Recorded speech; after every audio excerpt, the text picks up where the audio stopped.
করছিলাম এই সম্বন্ধে কারো কোনো প্রশ্ন, কারো কোনো ইয়ে আছে কিনা? থাকলে আমরা আগে এগুলো একটু ক্লিয়ার করি, তারপরে আজকের টপিকসে যাই।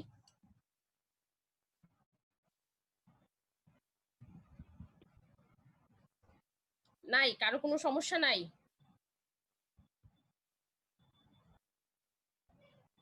আচ্ছা ঠিক আছে, তাহলে ধরে নিলাম কারো কোনো সমস্যা নাই।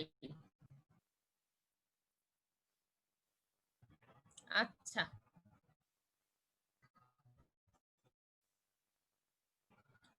তাহলে আজকে আমরা পড়বো হচ্ছে স্পেসিফিক নিয়ে আমরা পড়বো এবং অস্পি নিয়ে কিছু আলোচনা করব। ঠিক আছে, তোমাদের কিছু ছবি দেখাবো। এমনি সময় তো আমরা হচ্ছে স্পেসিমেনের আমাদের যার কন্টেনিং বিভিন্ন ধরনের স্পেসিমেন থাকে আমরা ওগুলাই দেখি, কিন্তু যেহেতু এখন এটা সম্ভব হচ্ছে না, আমরা একটু পিকচার দেখবো আর কি, যেভাবে অস্পিতে থাকে সেরকম কয়েকটা পিকচার আমি আনছি। বা আমাদের যে অবস্টেট্রিক্স এর বই, বিশেষ করে গাইনির বই, অবস্টেট্রিক্স এর বইয়ে তেমন কিছু নাই, একটা আছে যেটা আমাদের জন্য ইম্পর্টেন্ট। আর গাইনির বইয়ের পিকচার গুলা হচ্ছে আমরা একটু খেয়াল করব, ওখান থেকে কিছু টপিকস আমি বলে দিব, ওই পিকচার গুলার পাশে যে প্রশ্নগুলো আছে ওগুলা পড়লে মোটামুটি কমন পড়ে যায়। আর আমি তো আজকে কিছু প্রশ্ন ডিসকাস করব। এখন প্রথমে অস্পি নিয়ে কথা বলি। আমাদের গাইনিতে অস্পিতে থাকে 10টা স্টেশন। এর মধ্যে স্টেশন 10 যেটা 10 নাম্বার স্টেশন যেটা, সেটা হচ্ছে মোটামুটি আমাদের নির্দিষ্ট থাকে। কি দিয়ে নির্দিষ্ট থাকে? সেটা হচ্ছে কাউন্সেলিং থাকে। এখন কাউন্সেলিং যে কোনো কিছু নিয়ে হতে পারে, যে কোনো কিছু মানে গাইনি অথবা অবস, যে কোনো কোনো কিছুরই একটা কাউন্সেলিং হতে পারে। গাইনি থেকে সাধারণত কি ধরনের কাউন্সেলিং আসে? মনে করো তোমাকে একটা সিনারিও দিয়ে দিবে, তুমি দেখে বুঝতে পারছো এটা প্রোলাপসের একটা সিনারিও, এরকম একটা সিনারিও দিয়ে দিল। এখন তোমাকে ওই পেশেন্টকে ভ্যাজিনাল হিস্টেক্টমি নিয়ে কাউন্সেলিং করতে হবে।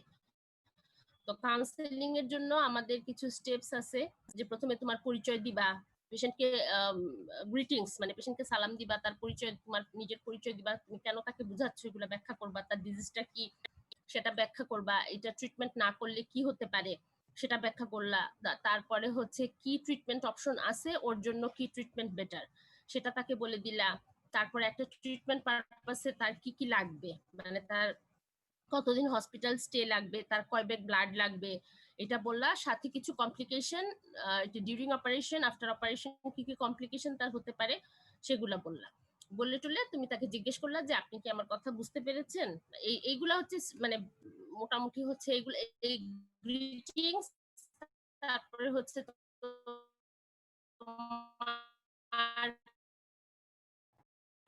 তোমার পরিচয় দেওয়া আর ফিডব্যাক, এই তিনটা হচ্ছে প্রত্যেকটা যে কোনো ম্যান্ডেটরি, এই তিনটার মধ্যে চলে যায়। তো এই তিনটা হচ্ছে আমাকে ঠিক মতো করতে হবে, করলে আমি 1.5 থেকে 2 নাম্বার আমি পেয়ে ফেলাম। আর বাকি হচ্ছে এক একটাতে এক এক রকম। ওইটা হচ্ছে যে তোমার টিচার বা একজন থাকে আর কি ওখানে বসা স্টেশনে, ওনার কাছে একটা শীট থাকে, সেই শীটে ইয়েগুলা লেখা থাকে, তুমি ওই পোর্শনটা টাচ করে গেছো কিনা। প্রত্যেক কোনোটাতে 1 নাম্বার, কোনোটাতে 0.5, কোনোটাতে 1.5, কোনোটাতে 2, এরকম করে টোটাল আমার ওই কাউন্সিলিং স্টেশনটার নাম্বার হয় 10। তাহলে আমি তাকে মানে কি কি কি পয়েন্টস গুলা, মেইন পয়েন্টস গুলা আছে আমরা মোটামুটি একটা জেনে নিব।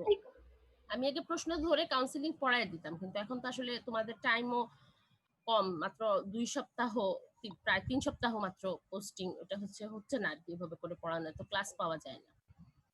আগে তো যে কোনো সময় হইতো, দিনের বেলা অফ টাইমে যে কোনো সময় ক্লাস হয়ে যেত, এক্সট্রা ক্লাসগুলো। আচ্ছা যাই হোক, তাও আমরা নিজেরা চেষ্টা করে একটু আলোচনা করে আমরা বুঝে নিব আর কি এরকম। তো এই কাউন্সিলিং এর মোটামুটি এই পয়েন্ট থাকে। মনে করো একটা পেশেন্ট তোমাকে একটা ভেজানাল হিস্টেক্টমি তো বললাম, মনে করো এখন একটা ফাইব্রয়েডের পেশেন্টের একটা সিনারিও তোমাকে দিয়ে দিল। একজনের বলল বয়স 20, তার কোনো বেবি নাই, আরেকজনের বলল বয়স 45, তার ফ্যামিলি কমপ্লিট।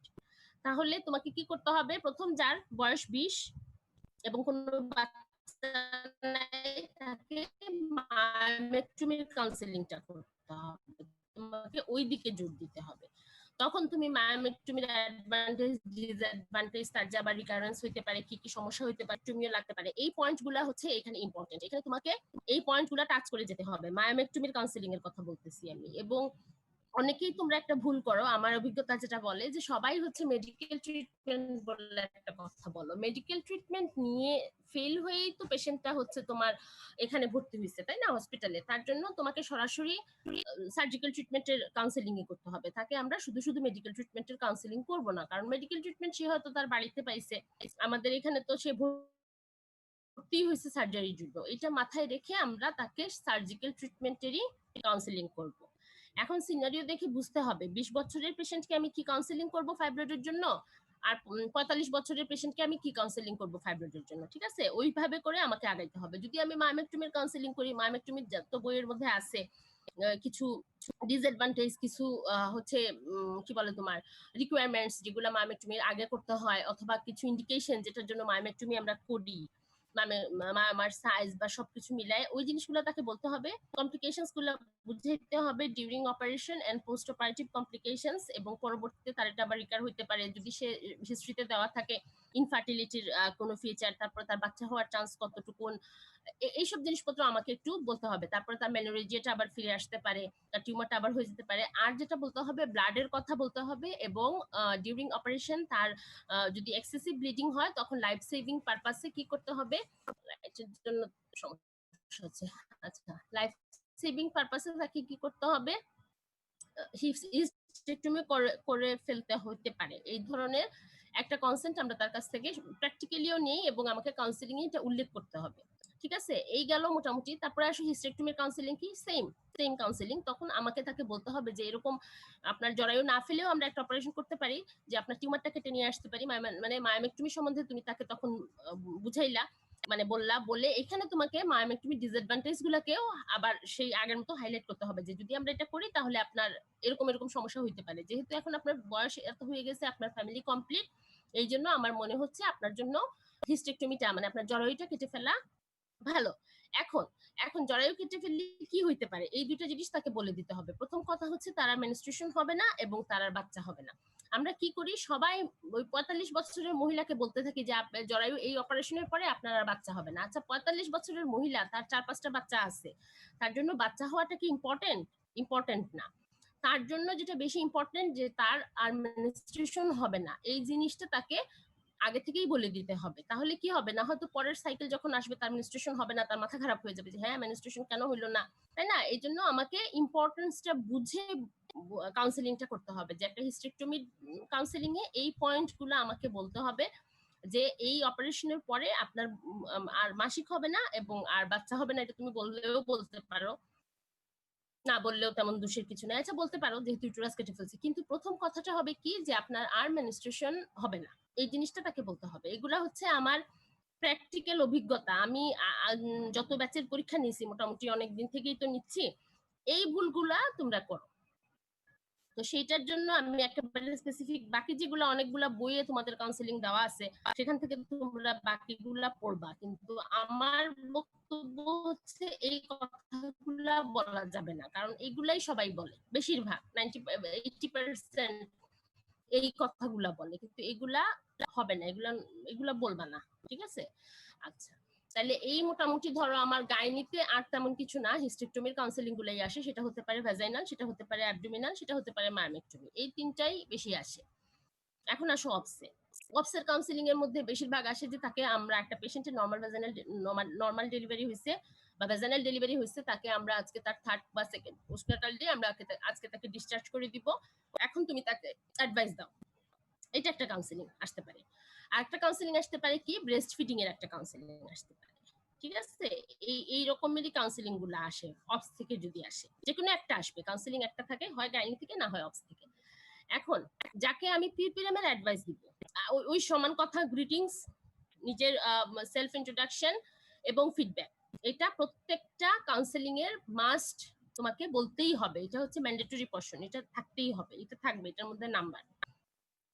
এখন যাকে তুমি পিপিএম এর অ্যাডভাইস দিবা, তাকে তুমি কিভাবে দিবা, তাকে হচ্ছে একেবারে প্রথম থেকে এপিসিওটমি উন্ড কেয়ার থেকে শুরু করে ব্রেস্ট ফিডিং পর্যন্ত সব দিতে হবে। পোস্টনাটাল চেকআপে আসার কথা তাকে বলে দিতে হবে, ঠিক আছে? এটা হচ্ছে আমরা যাকে পিপিএম এর অ্যাডভাইস দিব, যে আপনার বেবি হয়েছে, বাসায় আপনি যাবেন, গিয়ে তার কি কি করণীয়, আপনাকে যে ওষুধগুলো দেওয়া হচ্ছে সেগুলা খাবেন, আপনি কতদিন সে ভারী কাজ করবে না, কতদিন সে অ্যাবস্টেনিজমে থাকবে, কবে থেকে সে কন্ট্রাসেপটিভ মেথড ব্যবহার করবে, এগুলা তুমি তাকে বলবা। মানে মায়ের পোষণ হচ্ছে, আমি যেভাবে করে বলি যে পিপিএমে যখন বলবা তখন একটা পোষণ মায়ের, একটা পোষণ বেবির, প্রথমে মায়ের পোষণটুকু শেষ করে ফেলবা।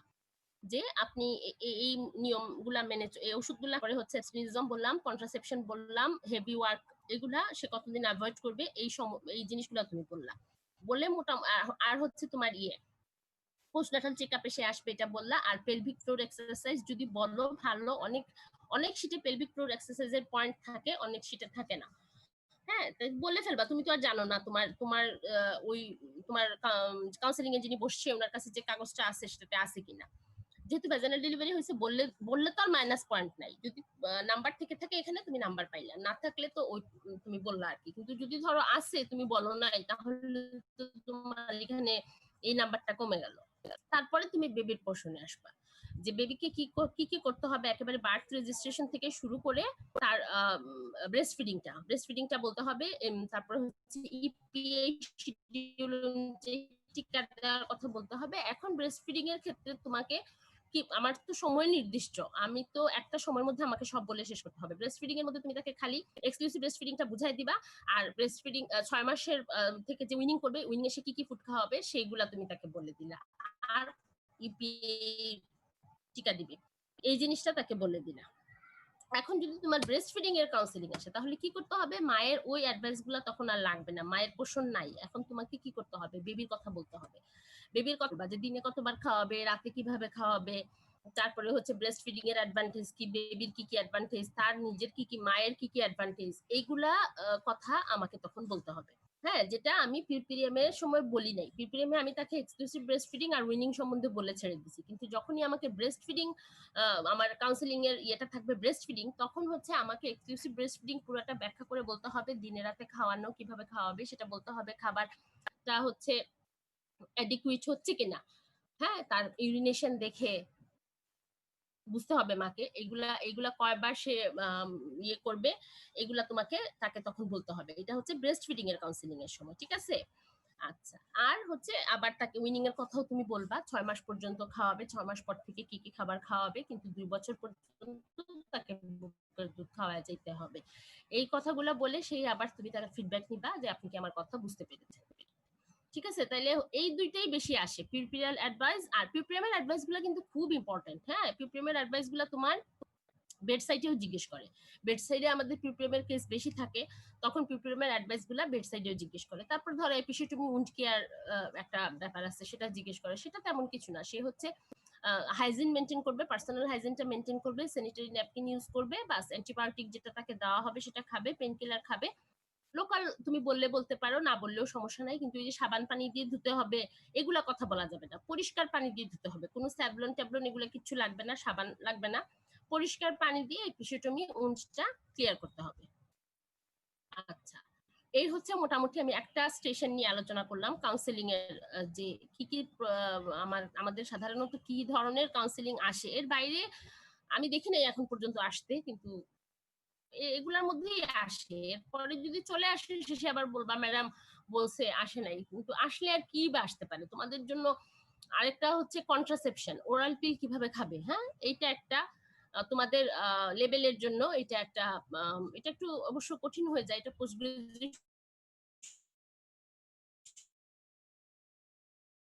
আসে, তারপরেও তোমাদের লেভেলে হইলে অনেক সময় ওসিপির অ্যাডভাইস গুলো চলে আসে। হ্যাঁ, ওসিপির কাউন্সিলিং, তো ওসিপির কাউন্সিলিং তুমি তাকে বলবা কবে থেকে শুরু করবে, একটা পিল মিস গেলে কি করবে, বা প্রথমে হচ্ছে 6 মাস পর্যন্ত সে মিনি পিল খাবে, তারপরে এটা যদি পোস্টপার্টাম কন্ট্রাসেপটিভের অ্যাডভাইস হয়। আর যদি এমনি কন্ট্রাসেপশনের অ্যাডভাইস হয় তাহলে সাইকেলের প্রথম দিন থেকে সে খাবে, কিভাবে সে স্ট্রিপের পাতাগুলা খাবে, লাল বড়িগুলা সে বাদ দিবে না যদি তার 28টার পাতা হয়, তারপরে হচ্ছে আবার নেক্সট পাতাটা শেষ হওয়ার পরের দিন থেকেই সে খাওয়া শুরু করবে। আর যদি 21টার পাতা হয় তাহলে 7 দিন অফ দিয়ে পরের 8 নম্বর দিন থেকে সে আবার খাওয়া শুরু করবে। এখানে সে মেনস্ট্রুয়েশনের জন্য ওয়েট করবে না, যে মেনস্ট্রুয়েশন হইলে সাধারণত 7 দিন গ্যাপের মধ্যে হয়ে যায়, না হইলেও সে ওইটার জন্য ওয়েট করবে না। ঠিক আছে, এই ধরনের কথাবার্তা, একটা পিল মিস হইলে কি করবে, দুইটা পিল মিস হইলে কি করবে, একটা ওসিপির কি কি কমপ্লিকেশন হইতে পারে খাওয়ার সময়, কি কি ডেঞ্জার সাইন, কখন তাকে খাওয়া বন্ধ করে দিতে হবে, এইসব কথা থাকে, অ্যাডভান্টেজ কি, ডিসঅ্যাডভান্টেজ কি, তারপর সাকসেস রেট কেমন, এগুলা কথা তোমাকে তখন ওসিপির কাউন্সিলিং এ বলতে হবে। সাকসেস রেটটা মনে হয় তোমাদের জন্য এত দেখি নাই আমি কোনো শিটে সাকসেস রেট, যারা পোস্ট গ্রাজুয়েশনের শিটে থাকে। আর মোটামুটি তোমাকে কন্ট্রা ইন্ডিকেশন এবং তাকে জিজ্ঞেস করে নিতে হবে আগে। কন্ট্রা ইন্ডিকেশন মানে তুমি তো কিভাবে এটা বুঝাবা যে তুমি বুঝতে পারছো, তখন তুমি তাকে জিজ্ঞেস করে ফেলবা যে আপনার কি ডায়াবেটিস আছে, আপনার কি মাইগ্রেনের ব্যথা আছে, আপনার কি হাই ব্লাড প্রেশার, তারপরে হচ্ছে কোনো থ্রম্বোএম্বোলিক ডিসঅর্ডার আগে তার হয়েছিল কিনা, বেশ যেটা, এবং ওসিপির একেবারে প্রাইমারি সাইড ইফেক্ট গুলা সম্বন্ধে তাকে একটু বলে দিতে হবে, যেটা খাওয়ার পরে আপনার অনেক সময় মাথা ঘোরাতে পারে, আপনার মুখে একনি হতে পারে, আপনার একটু ওয়েট গেইন হতে পারে, তারপরে হচ্ছে একটু স্পটিং হতে পারে। এইসব যে মাইনর কমপ্লিকেশন গুলা সেগুলো বলে দিবা, আর মেজর কমপ্লিকেশন গুলো বলে দিবা, যে বলে সাথে বলবা যে এগুলো যখন হবে তখন আপনি ইমিডিয়েটলি খাওয়া বন্ধ করবেন এবং আপনি ডাক্তারের কাছে যাবেন চেক আপের জন্য, বা যে সেন্টার থেকে তাকে ওসিপি দেওয়া হয়েছে সেখানে সে যাবে। ঠিক আছে, এই যদি অসিপির কাউন্সিলিং আসে আর কি, তাহলে এর বাইরে আমি আর দেখি নাই বা আসে না কখন, আর কি আসবে, আর তো তেমন কিছু নাই কাউন্সিলিং। এই গেল মোটামুটি তোমার একটা স্টেশন নিয়ে আলোচনা করলাম। আর হচ্ছে আজকে আমরা যেটা জানবো সেটা হচ্ছে বলছি স্পেসিমেনটা পড়াবো। স্পেসিমেন কিন্তু আমাদের অনেক ইম্পর্টেন্ট। দেখা যায় যে একটা প্রফে 2টা বা 3টা স্পেসিমেনের প্রশ্ন চলে আসে। হ্যাঁ, 2টা তো আসেই, একটা গাইনি একটা অপস, 2টা তো ম্যান্ডেটরি আসবেই, আর না অনেক সময় 3টাও চলে আসতে পারে।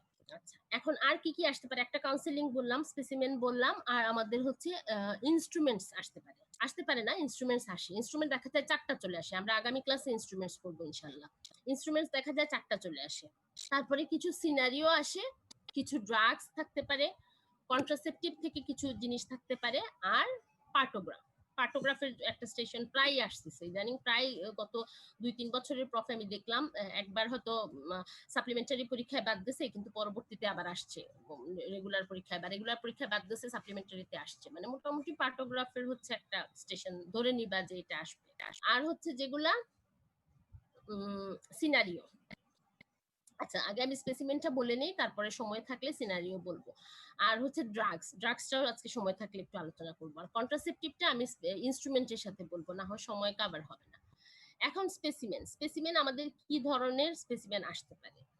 স্পেসিমেন দিয়ে তোমার যে প্রশ্নটা আসবে, 2টা প্রশ্ন তোমার কমন, identify the photograph and what operations done here. এই 2টা প্রশ্ন সব স্পেসিমেনে, গাইনির স্পেসিমেনের কথা আমি বলতেছি, সব গাইনির স্পেসিমেনের যে অস্পিড থাকে, এই 2টা প্রশ্ন হচ্ছে কমন। হোয়াট অপারেশন, প্রথম কথাই হচ্ছে আইডেন্টিফাই দ্য ফটোগ্রাফ, আর 2 নম্বর কথাটা হচ্ছে হোয়াট অপারেশন ডান হেয়ার। তারপরে তোমার বিভিন্ন যে জিনিসের জন্য হিস্টেক্টমিটা হয়েছে সেই ওরিয়েন্টেড প্রশ্নে চলে যায়। সাধারণত আমাদের ফাইব্রয়েড এবং ওভারিয়ান টিউমার, এই 2টা জিনিসের জন্যই যে পিকচারগুলো দেওয়া হয়, এই 2টা জিনিসের জন্যই ওভারিয়ান মানে হিস্টেক্টমি হয়েছে এরকম থাকে। তো সেই হিসাবে আমাকে ওই ওভারিয়ান টিউমার এবং ফাইব্রয়েডের চ্যাপ্টারটা ভালো করে পড়তে হবে, ওখান থেকেই বিভিন্ন প্রশ্ন থাকবে। আর কিছু অপারেটিভ প্রশ্ন থাকে, যে কমপ্লিকেশনস কি কি হইতে পারে during operation, post operative complications কি কি হইতে পারে, হইলে তুমি ম্যানেজ করবা, সেগুলো থাকে। আর থিওরিটিক্যাল প্রশ্ন, মনে করো একটা ওভারিয়ান টিউমার ক্লিনিক্যাল ফিচার নিয়ে প্রেজেন্ট করতে পারে, এটা একটা বললো। তারপরে তোমাকে বললো যে কয়েকটা এপিথেলিয়াল টিউমারের নাম বলো, কয়েকটা হচ্ছে জার্ম সেল টিউমারের নাম বলো, কয়েকটা হরমোন প্রডিউসিং টিউমারের নাম বলো, এরকম দিয়ে মোটা আসতে পারে। তারপরে আসতে পারে হচ্ছে তুমি একটা মেলিগন্যান্ট টিউমার আর বেনাইন টিউমারের ফিচার, যে একটা বেনাইন টিউমার তোমার কাছে কি কি ক্লিনিক্যাল প্রেজেন্টেশন নিয়ে আসতে পারে, আর একটা ম্যালিগন্যান্ট টিউমার তোমার কাছে কি কি ক্লিনিক্যাল প্রেজেন্টেশন নিয়ে আসতে পারে, এটা প্রশ্ন হতে পারে। তারপরে প্রশ্ন হতে পারে লোয়ার অ্যাবডোমিনাল লাম্পের কয়েকটা ডিডি বলো, এটা একটা প্রশ্ন হতে পারে। তারপর পার অপারেটিভলি তুমি বিনাইন এবং ম্যালিগন্যান্ট টিউমার কিভাবে আলাদা করবা, সেটা একটা হতে পারে। তারপরে হচ্ছে প্রশ্ন হতে পারে যে একটা ম্যালিগন্যান্ট টিউমারের তুমি কি অপারেশন করবা, মানে কি ট্রিটমেন্ট দিবা, তখন আমাকে পুরাটা লিখতে হবে। Total abdominal hysterectomy with bilateral salpingo-oophorectomy with infracolic omentectomy followed by histopathology and chemotherapy। এইটুক পর্যন্ত আমার একটা ম্যালিগন্যান্ট ওভারিয়ান টিউমারের ট্রিটমেন্ট। আমি আবার বলতেছি, total abdominal hysterectomy with bilateral salpingo-oophorectomy with infracolic omentectomy followed by histopathology and chemotherapy। হিস্টোপ্যাথোলজি না করলে তো আমি কেমোথেরাপি, সবাই কি লিখো তোমরা, ওগুলা হয়তো অনেক সময় মোটামুটি একটা আশেপাশে লিখে ফেলো, সব ঠিক আছে, কিন্তু হিস্টোপ্যাথোলজি কথাটা কেন জানি সবাই বাদ দিয়ে দাও, সরাসরি কেমোথেরাপিতে চলে যাও। কিন্তু একটা জিনিস তুমি চিন্তা করো, ওভারিয়ান টিউমারের হিস্টোপ্যাথোলজি যদি আমরা না জানি, কত ধরনের ওভারিয়ান টিউমার আছে, আমরা কোন ড্রাগ কাজ করবে, আমরা কোন শিডিউলটা ফলো করব, সেটা তো আমরা বুঝবো না, আমরা করব না, এটা অনকোলজির মানুষ করবে। কিন্তু তারপরে তাকে তো বুঝতে হবে যে এটা এপিথেলিয়াল অরিজিনের একটা কার্সিনোমা, এটা জার্ম সেল অরিজিনের একটা কার্সিনোমা, তাই না? এটা সেরাস অরিজিনের একটা সেরাস সিস্টেডিনোকার্সিনোমা, এটা মিউসিনাস সিস্টেডিনোকার্সিনোমা। বুঝে তো তাকে ট্রিটমেন্ট দিতে হবে, আমাকে তো ওই পথ ওইটুকুন পর্যন্ত তো আমাকে করে দিতে হবে। আমি অপারেশন করলাম, প্যাথোলজি থেকে হিস্টোপ্যাথোলজি আসলো, আর অনকোলজি আমাকে কেমোথেরাপি শিডিউলটা দিল। তাহলে তিনটা ডিপার্টমেন্ট মিলে আমরা একটা ম্যালিগন্যান্ট ওভারিয়ান টিউমারের ট্রিটমেন্ট করলাম। তো একটা ওভারিয়ান টিউমারের স্পেসিমেন যদি থাকে, তাহলে সাধারণত এই রকমের প্রশ্ন আসতে পারে। আচ্ছা, এখন আমি একটা পিকচার দেখাই, এগুলা বেশিরভাগই হচ্ছে ওভারিয়ান টিউমারের পিকচার। এখন তোমরা যদি চাও এটার স্ক্রিনশট রাখতে পারো, অথবা বইয়েও পাবা এরকম মোটামুটি একটা।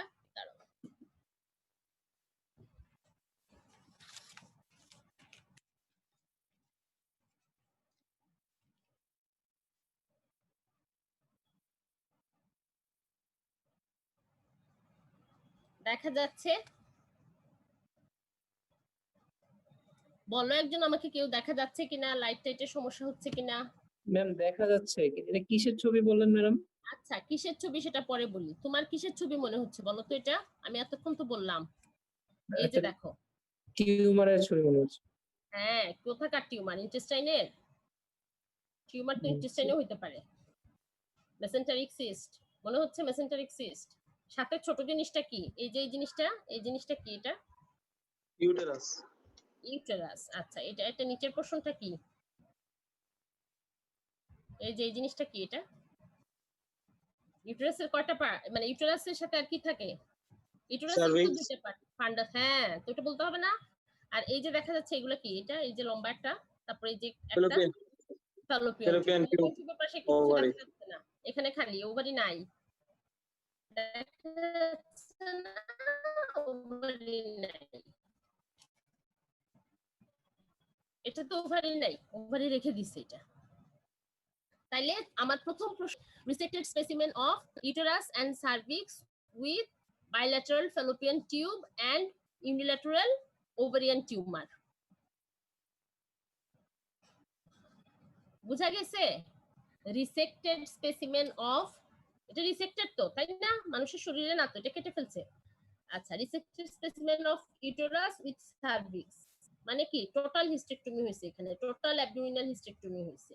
যদি সার্ভিক্সের পোর্শনটা না থাকতো, কি কি ধরনের হিস্টেক্টমি হইতো সেটা? সার্ভিক্সটা রেখে চলে আসলে বলো কেউ একজন, হিস্টেক্টমি টাইপ নিশ্চয়ই করছো। শাহিদ শাহিদ কিছু বললো, বলো। সাবটোটাল।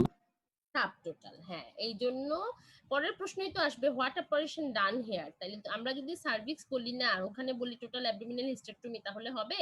হবে না তো। আমি আমার কথা এগেইনস্টে চলে যাচ্ছি। তাহলে আমাকে বলতে হবে কি, photograph showing resected specimen of uterus with cervix with bilateral fallopian tube and unilateral ovarian tumour. যা দেখছি তা, মুখস্থ করার দরকার নেই, আমার চোখে আমি যা দেখলাম তা। ঠিক আছে, এখন তোমাকে জিজ্ঞেস করবে হোয়াট অপারেশন ডান হেয়ার। সব সব স্পেসিমেনে প্রথম প্রশ্ন হচ্ছে আইডেন্টিফাই দ্য ফটোগ্রাফ, দ্বিতীয় প্রশ্ন হোয়াট অপারেশন ডান হেয়ার। এখন আমাকে অপারেশনের নাম লিখতে হবে। তো এটা দেখে কি মনে হচ্ছে এই অপারেশনটার নাম কি? একটা তো বলে দিলাম, টোটাল অ্যাবডোমিনাল হিস্টেক্টমি হয়েছে, এই যে ইউটেরাস আছে, সার্ভিক্স আছে, আর সাথে কি করছে? সালপিঙ্গো ওভারেক্টমি। কোন দিকে? দোনো দিকের ওভারি ফেলে দিছে? এক সাইডের। এক সাইডে। তাইলে total abdominal hysterectomy with unilateral salpingo-oophorectomy. Fallopian টিউবের জন্য আমাদের কোনো চিন্তা নাই, ফ্যালোপিয়ান টিউবের কোনো কাজ নাই। তাহলে আমি যদি এই পাশে ওভারি থাকতো, তখন আমি বলতাম বাইল্যাটারাল সালপিঙ্গোফোরেক্টমি। এইভাবে তো কোনো অপারেশন হয় না, বাইল্যাটারাল সালপিঙ্গেক্টমি আর ইউনিল্যাটারাল ওফোরেক্টমি, এরকম কোনো অপারেশনের নাম নেই। আমাকে এই অপারেশনটা, এই টিউমারটা দেখেই বলতে হবে, হ্যাঁ এটা কি? Unilateral salpingo-oophorectomy, total abdominal hysterectomy with unilateral salpingo-oophorectomy. ঠিক আছে? বুঝা গেছে অপারেশনের নাম আর ফটোগ্রাফের আইডেন্টিফিকেশন? ম্যাম আরেকবার বলবেন একটু? তাহেরা সুলতানা। আচ্ছা, আরেকবার বলবো। কি বলবো আরেকবার? অপারেশনটার নাম একটু আরেকবার। অপারেশনটার নাম। পিকচারটা সরাই।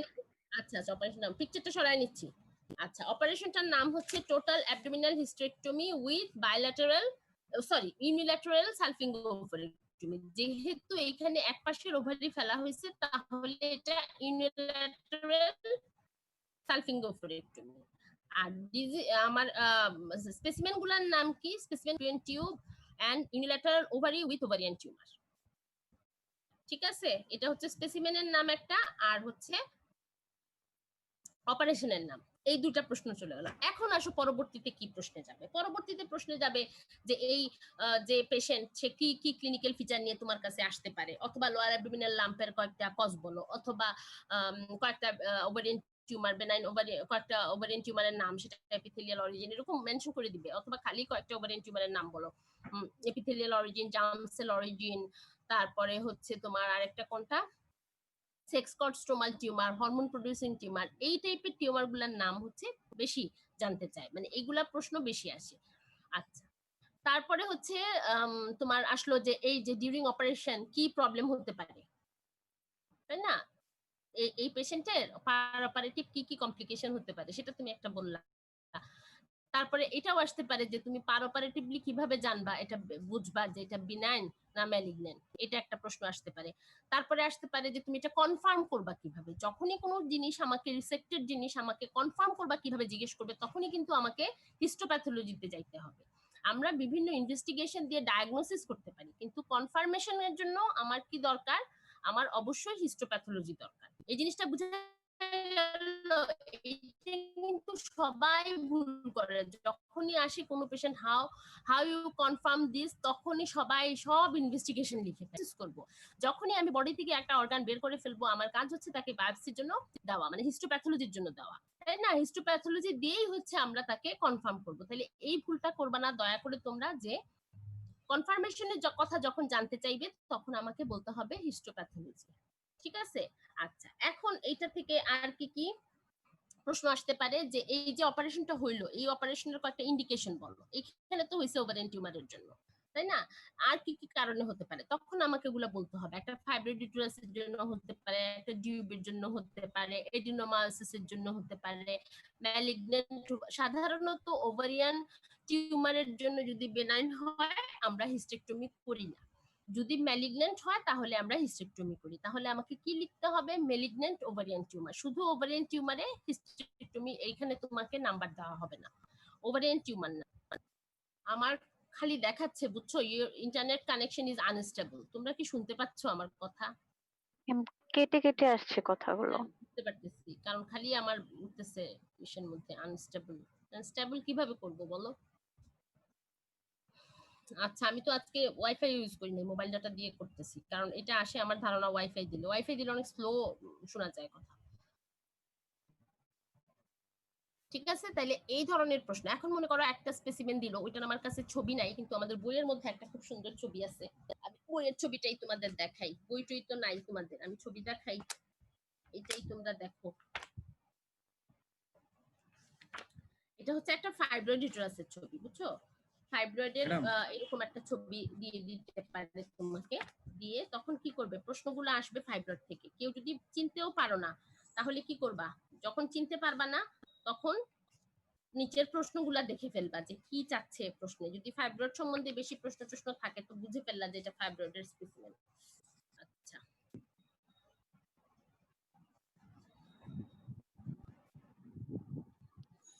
ম্যাডাম। জি ম্যাম, বলো। আগের স্পেসিমেন থেকে একটা কোশ্চেন ছিল ম্যাম। আগের স্পেসিমেনটা তো আমরা হচ্ছে শুধু এক সাইডের ওভারি রেখে বাকি সবকিছুই তো আমরা বের করে নিয়ে এসেছি আগের স্পেসিমেন। হ্যাঁ, এক সাইডের ওভারিটা রয়ে গেছে। ওইটা রেখে আসার কারণ কি ম্যাম? কারণ হয়তো তার এজ 45 এরকম এজ, যদি তুমি ওভারিটা নিয়ে আসো তাহলে তার পোস্টমেনোপজাল সিম্পটম গুলা বেশি হবে, বডিতে হরমোন থাকবে না, এই জন্য আমরা রেখে দিচ্ছি। অনেক বয়স্ক মহিলা যদি হইতো 60-65 ইয়ার্স, তখন আমরা কি করতাম, দুটোটা ওভারি নিয়ে আসতাম। এটা হয়তো কোনো বেনাইন কন্ডিশন। আর যদি ম্যালিগন্যান্ট থাকে, তার বয়স 18 বছর হইলেও আমাকে বাইলেটারাল সালফিঙ্গোফোরেক্টমি করতে হবে, লাইফ সেভিং। এই ছবিটা দেখো তো, দেখা যায়? বই থাকলে বইয়ে বার করো। এই যে এই পাশের ছবিটা, কোথায় আঙ্গুল দিচ্ছি, এই যে এই পাশের ছবিটা, এটা এটা এটা না, এটাকে ডিসেকশন করছে, এটা এই যে এই ছবিটা দেখো। এরকম একটা ছবি দিয়ে দিল, এটা হচ্ছে কিসের ছবি, এটা হচ্ছে একটা ফাইব্রয়েড ইউটেরাস। তাহলে তোমাকে বলতে হবে কি, specimen, resected specimen of uterus containing multiple fibroid, তাই না? কি অপারেশন করা হয়েছে এখানে, টোটাল অ্যাবডোমিনাল হিস্টেরেক্টমি। এখানে কিন্তু ওভারি ফেলে নাই, ফ্যালোপিয়ান টিউব কিছু ফেলে নাই, খালি ইউটেরাসটা ফেলে দিছে সার্ভিক্স সহ। তাহলে এই অপারেশনটার নাম টোটাল অ্যাবডোমিনাল হিস্টেরেক্টমি। আবার আসবে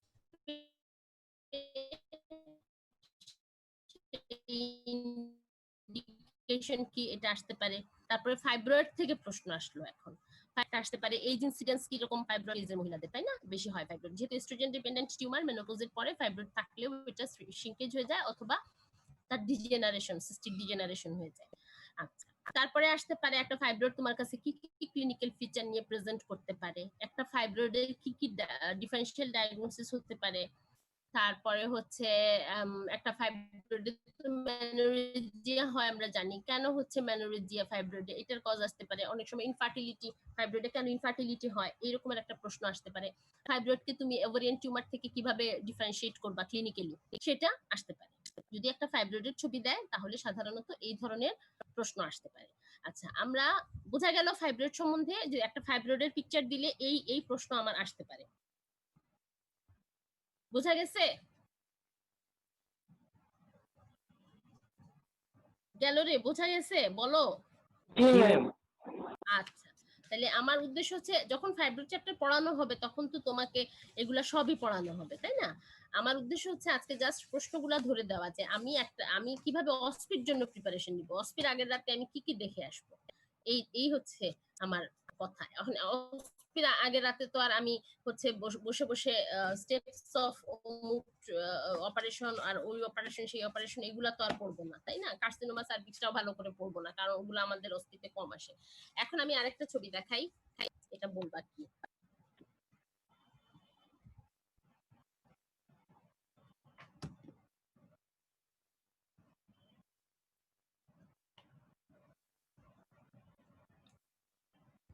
দেখা যাচ্ছে?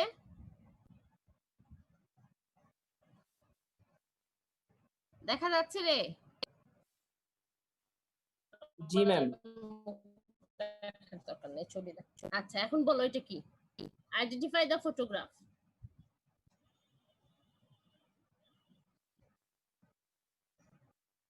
কোনো উত্তর নাই, এতক্ষণ কি বললাম তাইলে? Ma'am fibroid. দূর বেটা, ফাইব্রয়েড, ইউটেরাসটা কত সুন্দর, তোমার কেন মনে হলো ফাইব্রয়েড? দুই পাশে দুইটা জিনিস, এটাকে কেন ফাইব্রয়েড বলছো? bilateral ovarian tumor. হ্যাঁ, resected specimen of uterus with cervix and bilateral ovarian tumor। এখানে কি তুমি আলাদা করে দেখো তো, আলাদা করে কি ইয়ে দেখা যাচ্ছে কিনা, আলাদা করে কি ওভারির কোনো চিহ্ন দেখা যাচ্ছে কিনা? পুরাটাই তো টিউমার হয়ে গেছে, এই যে এটাতেও পুরাটা টিউমার, এটাতেও পুরাটা টিউমার, কিন্তু আমার ইউটেরাসটা দেখো কত সুন্দর। তাহলে কেন এর মনে হইলো ওই যে আমি বলছি ফাইব্রয়েড তাই সে বলে ফেলছে, কিন্তু তুমি তো স্ট্রাকচার চিনতে হবে, এটা তো ইউটেরাস।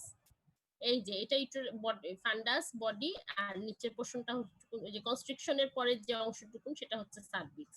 আর এই দুইটাতে আলাদা করে কোনো টিউব কিছু বোঝার উপায় নাই, এটা হচ্ছে ওভারিয়ান টিউমার। তাহলে আমি কি বলবো, resected specimen of uterus, cervix and bilateral ovarian tumour, তাই না?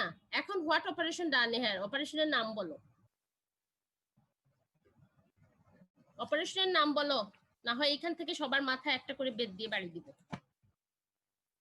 Total abdominal hysterectomy with bilateral সালপিঙ্গোফ্রেক্টমি।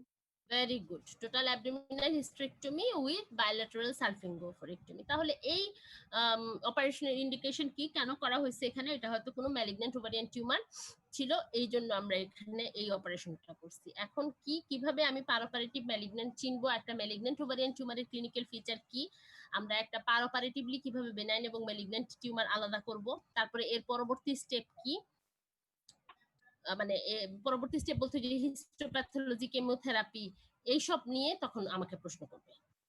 আমি যে প্রশ্নগুলো বলতেছি, মানে এই ছবিতে এই প্রশ্ন আসবে, নট দ্যাট মিলায় ঝুলায়, মানে আমি যেগুলো বলতেছি আমি কয়েকটা ছবি কম্পাইল করে আমি দেখলাম যে এই ধরনের প্রশ্নই তোমাদের বেশি আসে, ওই প্রশ্নগুলাই আমি বলতেছি।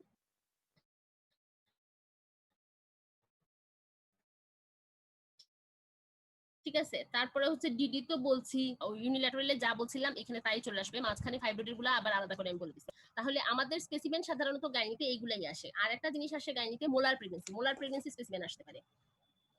তাইলে হচ্ছে unilateral ovarian tumour, bilateral ovarian tumour. ও আচ্ছা, আরেকটা স্পেসিমেন আসে আমাদের, ওই যে রেডিকেল হিস্টেক্টমি বা ভার্জিন সিস্টেক্টমি বলি না আমরা, ওটার একটা স্পেসিমেন আসে। ওটা যখন আসে তখন সাধারণত দেখা যায় যে টাইপস অফ হিস্টেক্টমিতে চলে যায়।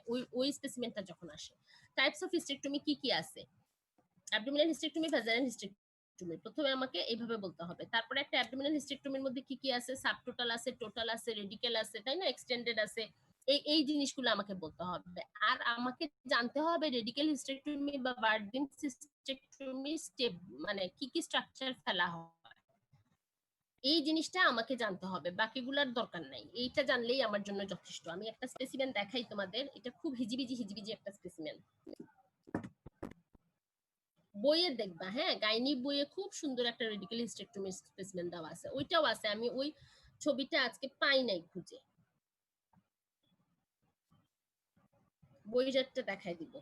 এই যে দেখো, এখানে আসলে এত ভালো বোঝা যাচ্ছে না। এটা হচ্ছে ইউটেরাস, এটা সার্ভিক্স, এই দুই পাশে ওভারি টিউব, তারপরে যে টুকরা টাকরি দেখা যাচ্ছে এগুলা হচ্ছে ইন্ট্রাকুলি কোমেন্ট্রিক্টমি করছে সেটা।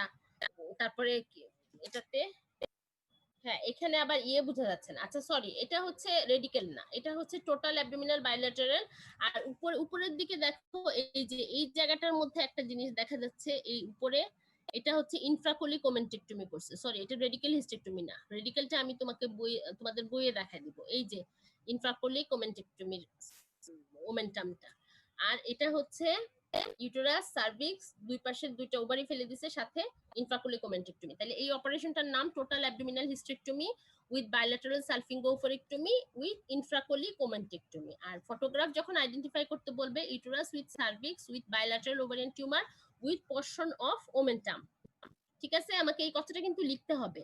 ম্যালিগন্যান্ট ওভারিয়ান টিউমারের ট্রিটমেন্ট কি, তোতা পাখির মতো, total abdominal hysterectomy with bilateral salpingo-oophorectomy with infracolic omentectomy. এইখানে এতটুকু এই ছবির জন্য, অস্পির জন্য।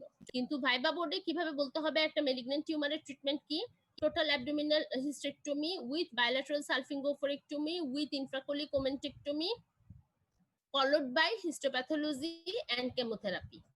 এইটুক বলে আমাকে থামতে হবে। তুমি যদি খালি অপারেশনের নাম বলে চুপ করে থাকো, টিচার তখন তোমাকে জিজ্ঞেস করবেন এরপরে কি, তখন তুমি বললা কেমোথেরাপি, তা শেষ, সারছে কাজ। তখন তোমাকে কেমোথেরাপিউটিক ড্রাগ নিয়ে প্রশ্ন শুরু হয়ে যাবে। এর আগে তুমি যদি হিস্টোপ্যাথোলজি বলে ফেলো, তাহলে তোমার আর এই ঝামেলা নাই, কারণ তুমি তো হিস্টোপ্যাথোলজি রিপোর্টটা দেখে কি ধরনের টিউমারে কি দেওয়া হয়, মানে কি বলবো, কি ধরনের টিউমারে কি ধরনের ড্রাগ দেওয়া হয় সেটা আমি মানে বুঝে অনকোলজি দিবে। কিন্তু যদি আমি হিস্টোপ্যাথোলজিটা না বলি, তখনই আমি দেখছি স্যাররা খুব খেপে যান। তখন হচ্ছে ওনারা ওই কেমোথেরাপিতে চলে যান, যে তুমি এত শখ করে কেমোথেরাপি বলছো, এখন বলো তুমি কেমোথেরাপি ড্রাগ, তারপর শিডিউল মিডিউল কি কি, আরো প্রশ্নগুলো কঠিন হয়ে যায়। যারা ওইগুলো পড়ে আসবা পারবা, তাদের জন্য তো সহজ। কিন্তু সাধারণত তো আমাদের এত পড়ার সময় থাকে না। তাহলে এটা হচ্ছে total abdominal hysterectomy with bilateral salpingo-oophorectomy with infracolic omentectomy. দেখে ফেলো ছবিটা, ভাগ্য ভালো থাকলে এই ছবিটাই পরীক্ষায় চলে আসতে পারে, এটা আসে আর কি।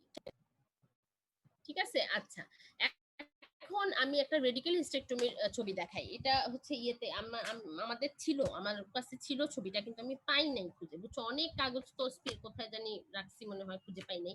বইতে দেখাই, এই সেম ছবিটাই আছে দেওয়া।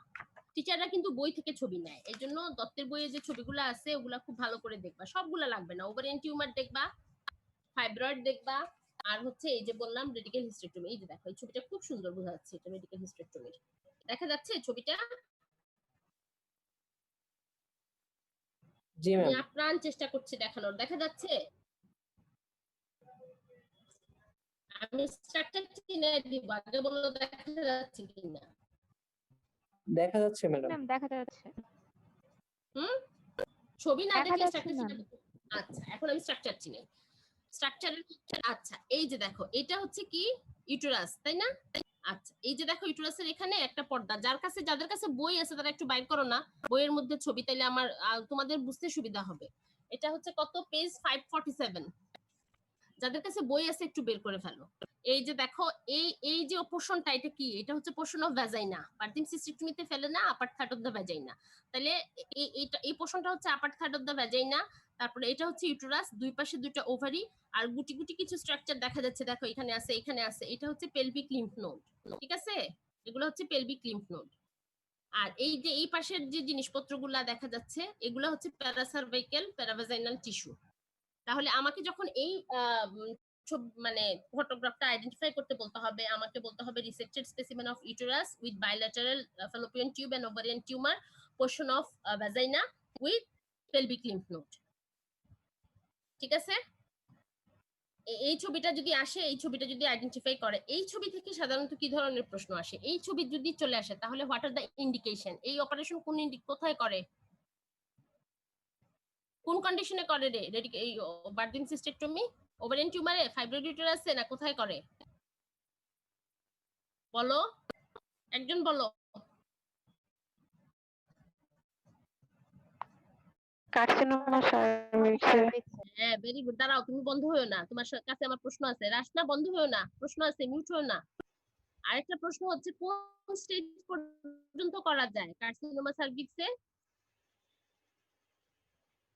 বলো রাশনা, তুমি তো বলছো কার্সিনোমা সার্ভিক্স। 2A। হ্যাঁ, আচ্ছা, ভেরি গুড, স্টেজ 2A। তাহলে এর পরের স্টেজগুলোতে আমরা কি ট্রিটমেন্ট দিব? রেডিওথেরাপি। ওভারিয়ান টিউমারে বারবার করে কেমোথেরাপি বলছি, আর এখানে হচ্ছে কার্সিনোমা সার্ভিসে হচ্ছে রেডিওথেরাপি। রেডিওথেরাপি, এটা একটা প্রশ্ন করেন স্যাররা পরীক্ষার হলে, যে রেডিওথেরাপি তুমি কোন স্টেজে দিবা? তখন আমরা বুদ্ধি করে বলি স্টেজ 2B থেকে, বুঝছো? কিন্তু আসলে কিন্তু কথা সেটা না। কার্সিনোমা সার্ভিক্সের যে কোনো স্টেজে আমরা রেডিওথেরাপি দিতে পারি, কারণ এগুলা বেশিরভাগই থাকে স্কোয়ামাস সেল, হিস্টোপ্যাথোলজিতে আসে স্কোয়ামাস সেল।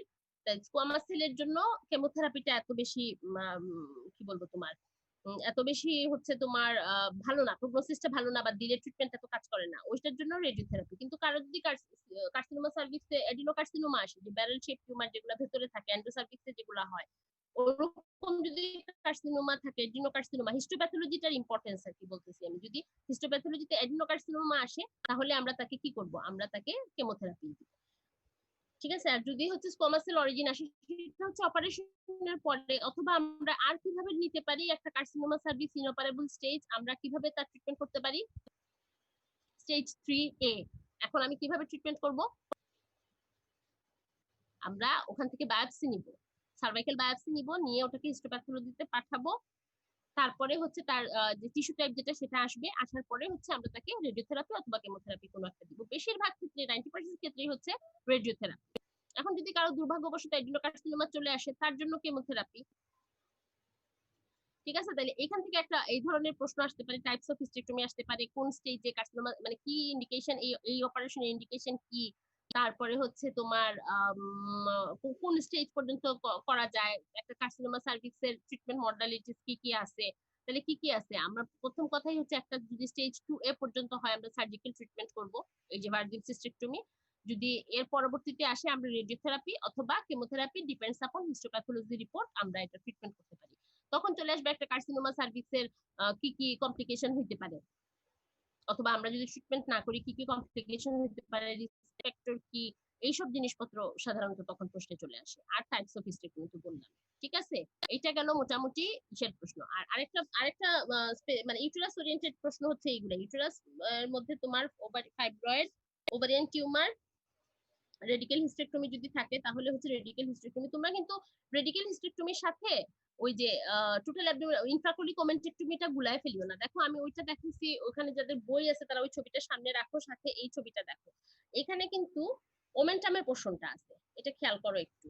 এখানে দেখো ওমেন্টামের পোর্শনটা আছে, ওইটা ওই জিনিসটা ছিল না, এইটুকুন সেম ছিল। আর এখানে একটা আলাদা একটা পর্দার মতো জিনিস ছিল যেটা ভ্যাজাইনাল কাফ ছিল, এটাতে এখানে নাই। আর ছোট ছোট গুটি গুটি নোট ছিল ওখানের মধ্যে, এটাতে নাই, ঠিক আছে? পেলভিক নোড নাই। তাহলে এই দুইটা ছবির মধ্যে আলাদা। এটা হচ্ছে ইন্ট্রাকোলিকোমেন্টেক্টমির জন্য। এটাই যখন ছবি আসবে কিসের ইন্ডিকেশন কি অপারেশনের, এটা হচ্ছে ম্যালিগন্যান্ট টিউমারের। আর ওটার যখন ছবি আসবে ইন্ডিকেশন কি, কার্সিনোমা সার্ভিক্স স্টেজ 2A পর্যন্ত। এগুলা হচ্ছে কমন প্রশ্ন বলতেছি আমি, যেগুলো আসবে। আর এছাড়া এখন কোন দিক থেকে প্রশ্ন যাবে, 5টা প্রশ্ন পুরো চ্যাপ্টার থেকে আসবে, কোন দিক থেকে যাবে সেটা তো বলতে পারি না, তবে এই প্রশ্নগুলা কিন্তু থাকবেই। ঠিক আছে, আর আরেকটা ছবি দেখাই এখন, এটা দেখি তোমরা আইডেন্টিফাই করো।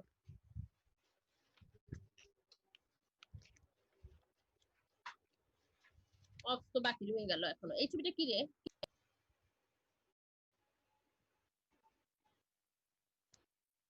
তাড়াতাড়ি করে করো, অফসেট ছবি বাকি রয়ে গেছে। কারো কাছে পরিচিত মনে হয়? নাভিদ বলো, নাভিদ মাহমুদ খান বলো।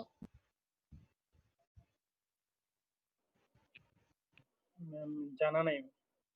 হুম, জানা নাই?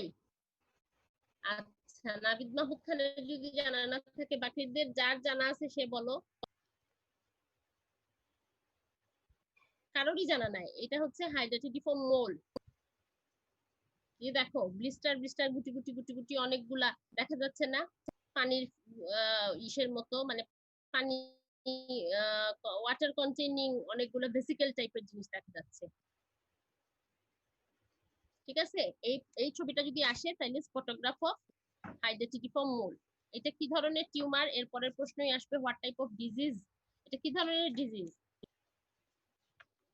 মোলার প্রেগন্যান্সি, হাইড্রোটিডিফর্ম মোল্ড, এটা কি ধরনের ডিজিজ? এটা হচ্ছে এক ধরনের ট্রফোব্লাস্টিক টিউমার। বেনাইন মানে মলি যদি হয় তাহলে সেটা হচ্ছে benign trophoblastic tumour with malignant potential. এই কথাটা লিখতে পারো, নাও লিখতে পারো। তুমি বেনাইন ট্রফোব্লাস্টিক টিউমার কথাটা লিখে দিলা। আচ্ছা, তখন তোমার প্রশ্ন আসবে, এটার পিসকে আমি যদি এটা ট্রিটমেন্ট না করি কি হতে পারে, এটার ট্রিটমেন্ট কি, এটার কমপ্লিকেশন কি, আর ফলো আপ, এই প্রশ্নগুলাই আসে। যে এই প্রথমে তুমি ফটোগ্রাফটা আইডেন্টিফাই করলা, এখানে কিন্তু কি অপারেশন ডান এটা আর বলে না। ঠিক আছে, তোমাকে তখন সরাসরি ডিজিজে চলে যায়। তুমি যখনই মোলার প্রেগন্যান্সি বললা, এটা কি টাইপের ডিজিজ, এটার ক্লিনিক্যাল প্রেজেন্টেশন কি, কারা রিস্কে আছে এই ডিজিজটার জন্য, তারপরে হচ্ছে তোমার এটার ডায়াগনোসিসটা আমরা কিভাবে করব, এটার ট্রিটমেন্টটা কি, এটার কমপ্লিকেশনটা কি, এবং এটার ফলো আপ।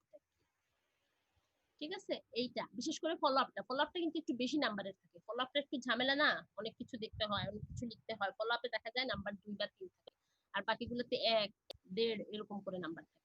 তাহলে এই হচ্ছে মোটামুটি আমার গাইনির স্পেসিমেন। বাজে কয়টা? 8:54। আচ্ছা, এখন চলো আমরা অপস দেখি। অপসে সহজ সহজ স্পেসিমেন, বেশি নাই, ঘুরে ফিরে 3-4টা স্পেসিমেন বারবার আসে। একটা হচ্ছে সবচেয়ে কমন যেটা আসে, সেটা হচ্ছে প্লাসেন্টা।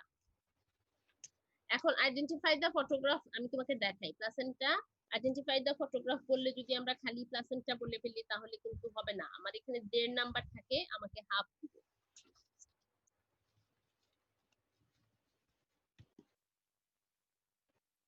এই যে এটা হচ্ছে কিসের ছবি? Placenta with its membrane and umbilical cord. দেখছো? এখন খালি প্লাসেন্টা বললে তো হবে না, এখানে হচ্ছে প্লাসেন্টা উইথ ইটস মেমব্রেন। এই যে এগুলো হচ্ছে প্লাসেন্টাল মেমব্রেন, এই যে চারপাশের গুলা, বা এই যে এখানে যেটা গ্লিসেনিং সারফেস আছে এটাও তো মেমব্রেন, এমনিওটিক মেমব্রেন। আর এই লম্বা রশির মতো জিনিসটা কি? এটা হচ্ছে আম্বিলিকাল কর্ড। এখন প্লাসেন্টার প্রশ্নের কোনো শেষ নাই। প্লাসেন্টা থেকে কি না আসে, সব প্রশ্ন আসে, যে কোনো, মানে সব প্রশ্ন তো আর একসাথে আসবে না, আমার আসবে হচ্ছে 5টা প্রশ্ন। এখন কি আসবে? একটা হচ্ছে প্লাসেন্টার মরফোলজি আসতে পারে। মরফোলজি মানে কি? একটা প্লাসেন্টার শেপ কিরকম, একটা ম্যাচিউর প্লাসেন্টার ওয়েট কত, এই সব জিনিস, হ্যাঁ, তার ডায়ামিটার কত, এই সব জিনিসপত্র আমার একটা আসতে পারে মরফোলজি ওরিয়েন্টেড। প্লাসেন্টাল ফাংশন কি, এটা আসতে পারে। কি কি হরমোন সিক্রেশন হয় প্লাসেন্টার থেকে, সেটা আসতে পারে। প্লাসেন্টাল অ্যাবনর্মালিটি, কি কি অ্যাবনর্মালিটি আছে। আর তোমরা একটা ঝামেলা প্রায় করো, যখনই অ্যাবনর্মালিটি চান তোমরা লিখো প্লাসেন্টা এক্রিয়েটা, প্লাসেন্টা ইনক্রিয়েটা, প্লাসেন্টা পারফিয়েটা। ওগুলা কিন্তু অ্যাবনর্মালিটি না, ওগুলা হচ্ছে মরবিড অ্যাডহেশন অফ প্লাসেন্টা। ঠিক আছে, ওখানে নরমালি প্লাসেন্টাটা নরমাল, ওটার কোনো অ্যাবনর্মালিটি নাই, কিন্তু সে যে ইমপ্লান্টেশন হয়েছে সেখানে সমস্যা। সেখানে সে সাধারণত প্লাসেন্টাটা আমাদের হচ্ছে ডেসিডুয়ার মধ্যে ইমপ্লান্টেশন হয়, কিন্তু ওখানে দেখা যায় যে ডেসিডুয়াটা পারফোরেট করে, ওটা হচ্ছে এন্ডোমেট্রিয়াম, অনেক সময় মায়োমেট্রিয়াম, অনেক সময় পেরিমেট্রিয়াম পর্যন্ত ভেদ করে চলে যায়। তার উপর ডিপেন্ড করে এক্রিয়েটা, ইনক্রিয়েটা, পারফিয়েটা নাম, এগুলা প্লাসেন্টাল অ্যাবনর্মালিটি না। তাহলে অ্যাবনর্মালিটি কি? অ্যাবনর্মালিটি হচ্ছে যে প্লাসেন্টা সাকসিনচুরিয়াটা, ব্যাটেলডোর প্লাসেন্টা, ভেলামেন্টাস প্লাসেন্টা, তারপর হচ্ছে মেমব্রেনাস প্লাসেন্টা, এইসব হচ্ছে প্লাসেন্টার অ্যাবনর্মালিটি। আর এক একজন যে বানান লিখো, বাপরে বাপ, দয়া করে বানানগুলা সহ যখন পড়বা বাচ্চাদের মতো লিখে লিখে বানান পড়বা, বুঝছো? এগুলা বানান কিন্তু আসলেও কঠিন, ঠিক আছে, এটা আমি মানি, কিন্তু তাই বলে মানে একেবারে হাস্যকর কোনো কিছু লিখে ফেলবে না খাতার মধ্যে। এইগুলা হচ্ছে প্লাসেন্টাল অ্যাবনর্মালিটি। তাহলে প্লাসেন্টা থেকে দেখো কত কিছু আসতে পারে। ও আচ্ছা, সাথে তো আবার আম্বিলিকাল কর্ড বাকি রয়ে গেল। এখন আম্বিলিকাল কর্ড থেকে আসতে পারে আম্বিলিকাল কর্ডের কন্টেন্ট কি, কয়টা ভেসেল মানে থাকে, তারপরে ভেসেল ছাড়া আর কি কি থাকে, কয়টা আর্টারি কয়টা ভেন থাকে, আম্বিলিকাল কর্ডের অ্যাবনর্মালিটি কি, এগুলা প্রশ্ন আসতে পারে। আর প্লাসেন্টা থেকে ডেভেলপমেন্টটা আসতে পারে, ডেভেলপমেন্টাল প্লাসেন্টা অফ প্লাসেন্টা। তখন আমার এত বিশদ লেখার দরকার নেই। ম্যাটারনাল পোরশন কি থেকে আসে, আর হচ্ছে ফিটাল পোরশন কি থেকে আসে, তাই না? রেসিডুয়া বেসালিস আর কোরিওনিক ফ্রন্ডোসাম কোনটা থেকে বেশি আসে? কোরিওনিক ফ্রন্ডোসাম থেকে বেশি আসে। তো ওইটা তুমি লিখে দিবা 2/3 1/3 ভাবে যখন লিখো। তাহলে প্লাসেন্টা থেকে একটা বললাম, তার মরফোলজি আসবে, তার ফাংশন আসবে, তার হরমোনস গুলো আসবে, তারপরে হচ্ছে তার অ্যাবনর্মালিটিস গুলো আসবে, তার মরবিড অ্যাডহেশন গুলো আসবে, তারপরে হচ্ছে তোমার আম্বিলিকাল কর্ড কর্ড থেকে প্রশ্ন আসবে, লং কর্ড শর্ট কর্ড, একটা আম্বিলিকাল কর্ডের নরমাল লেংথ কত সেটা আসবে, তারপর লং কর্ড শর্ট কর্ড হইলে এটার কি কি, শর্ট কর্ডের কি কমপ্লিকেশন হতে পারে, লং কর্ডের কি কমপ্লিকেশন হতে পারে, একটা আম্বিলিকাল কর্ডের স্ট্রাকচারে কি কি অ্যাবনর্মালিটিস থাকতে পারে, হয়তো কারো একটা ভেন একটা আর্টারি থাকলো, সেটাও তো একটা অ্যাবনর্মালিটি, তাই না?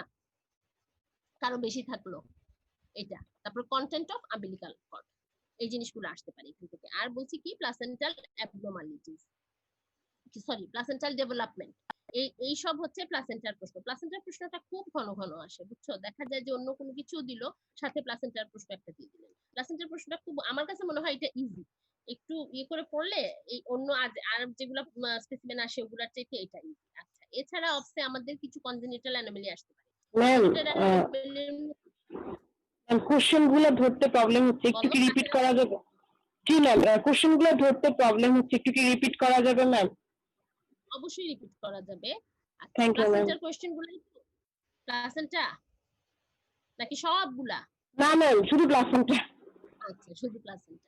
তাহলে আইডেন্টিফাই দ্য ফটোগ্রাফ, প্রথম প্রশ্ন এখানে বলতে হবে placenta with its membrane and umbilical cord. আমি যা দেখতে পাচ্ছি তা সাথে। এখন প্রশ্ন কি? প্রশ্ন মরফোলজি। মরফোলজি মানে তার শেপ কিরকম, তার ওয়েট কত, তার ডায়ামিটার কত, তাই না? এইসব কথাবার্তা আসতে পারে। তারপরে কি আসতে পারে? প্লাসেন্টাল ফাংশন আসতে পারে, কি কি কাজ করে প্লাসেন্টা, প্লাসেন্টা কি কি হরমোন সিক্রেট করে, এটা একটা প্রশ্ন আসতে পারে। প্লাসেন্টাল অ্যাবনর্মালিটিস গুলো আসতে পারে, মরবিড অ্যাডহেশনস অফ প্লাসেন্টা আসতে পারে, প্লাসেন্টাল ডেভেলপমেন্ট আসতে পারে। এই মোটামুটি প্লাসেন্টা থেকে। সাথে যেহেতু আম্বিলিকাল কর্ড আছে, আমরা তাকে তো আর বাদ দিতে পারি না। আম্বিলিকাল কর্ডের কন্টেন্ট কি, আম্বিলিকাল কর্ডের লেংথ কত, আম্বিলিকাল কর্ড লং হইলে কি সমস্যা, শর্ট হইলে কি সমস্যা, তার কন্টেন্টে কি ধরনের অ্যাবনর্মালিটিস থাকতে পারে, এইসব হচ্ছে আম্বিলিকাল কর্ড থেকে প্রশ্ন। মানে এই ছবি থেকে এই অনেকগুলো একসাথে আসবে না, যে কোনো 5টা আসবে প্রশ্ন। বুঝা গেছে তাহেরা? জি ম্যাম, থ্যাংক ইউ ম্যাম। আচ্ছা, ওয়েলকাম।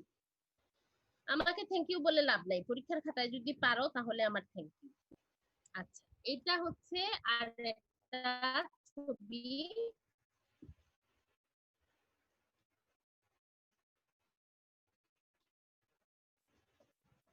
দেখা যায়, আমি বলে দিছি। এখন বাকিটা বলো, কি ধরনের বেবি এটা? বলো রে, এমনি একলা একলা বকবক করতে ভালো লাগে না, এখন দুই একজন একটু আনমিউট হয়ে উত্তর দাও, এটা কি ধরনের বেবি? মাথাটা কি কিরকম মনে হচ্ছে মাথা? হাইড্রোকেফালাস। Hydrocephalus, very good. এটা তাহলে ফটোগ্রাফ শোয়িং এ হাইড্রোকেফালিক বেবি। আচ্ছা, ঠিক আছে, এটা সরাই ফেললাম। এখন এই হাইড্রোকেফালিক বেবি তো তুমি তো ধরে ফেললে। এখন আসবে তুমি এটা কিভাবে ডায়াগনোসিস করবে? অ্যান্টিনাটালি ডেলিভারি হয়ে গেলে তো দেখে ডায়াগনোসিস করবো, মেপে অক্সিপিটোফ্রন্টাল সার্কামফারেন্স, অথবা আমাদের একটা চোখের আন্দাজ আছে, সব বাচ্চার মাথা যেরকম এর বাচ্চার মাথা মোটা।